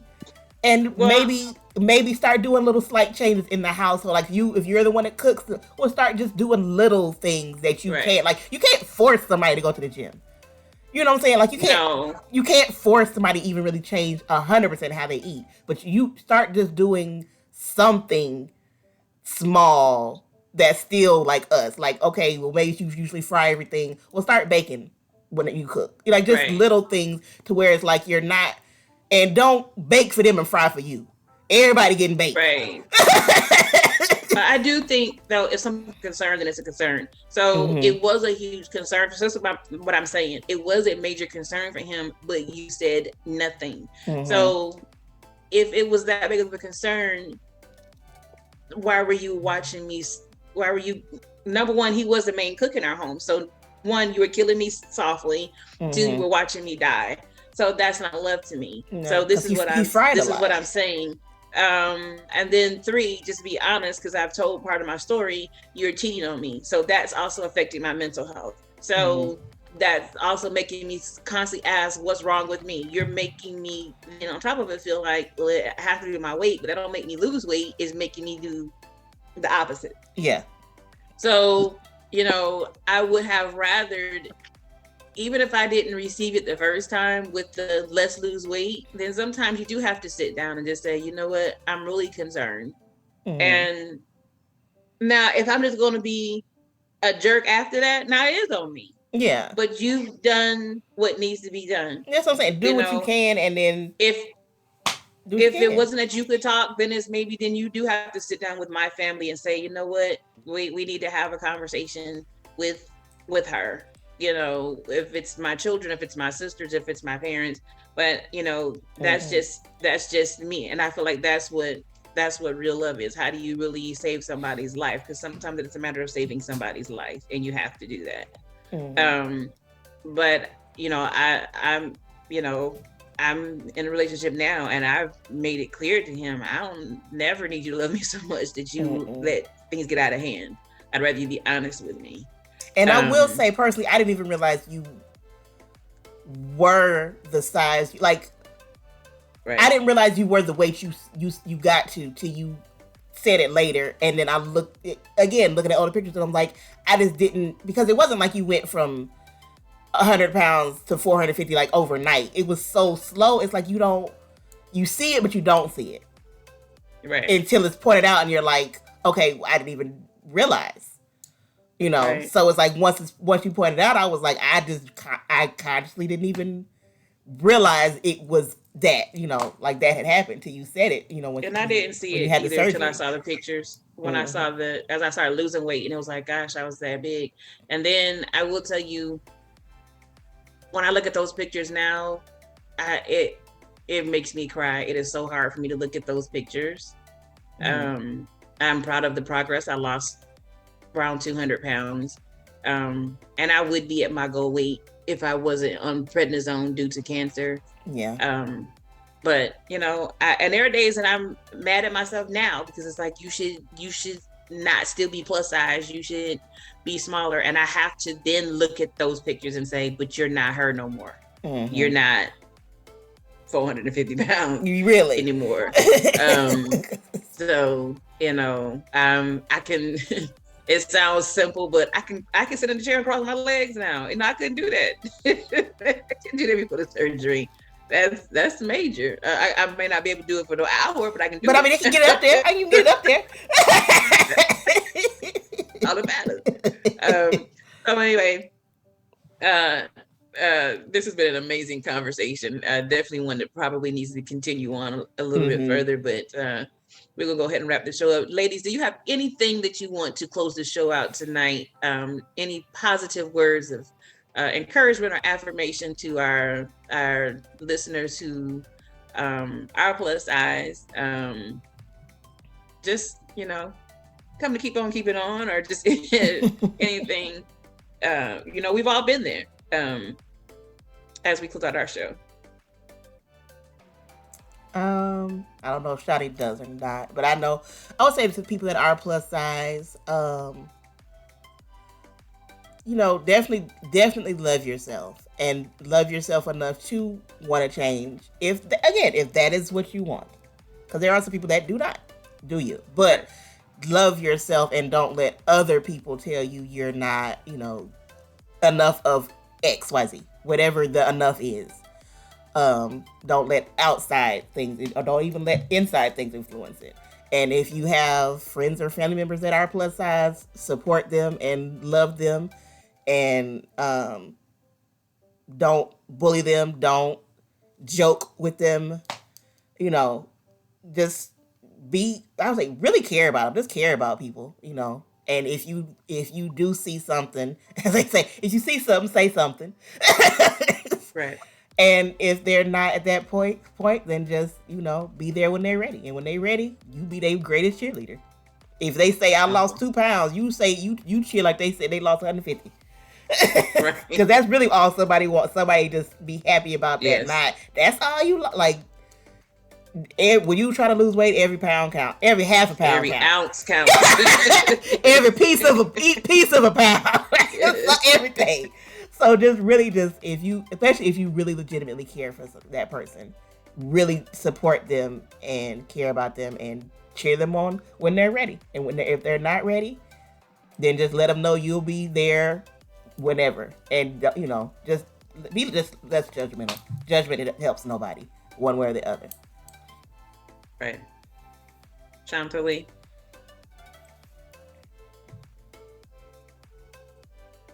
I don't think I have anything else to say. Just a lot of the stuff Angie said. Just keep your head up.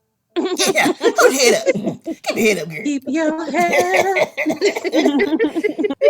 Yeah, she right. That's that's all you can do. Keep it moving. Keep it moving.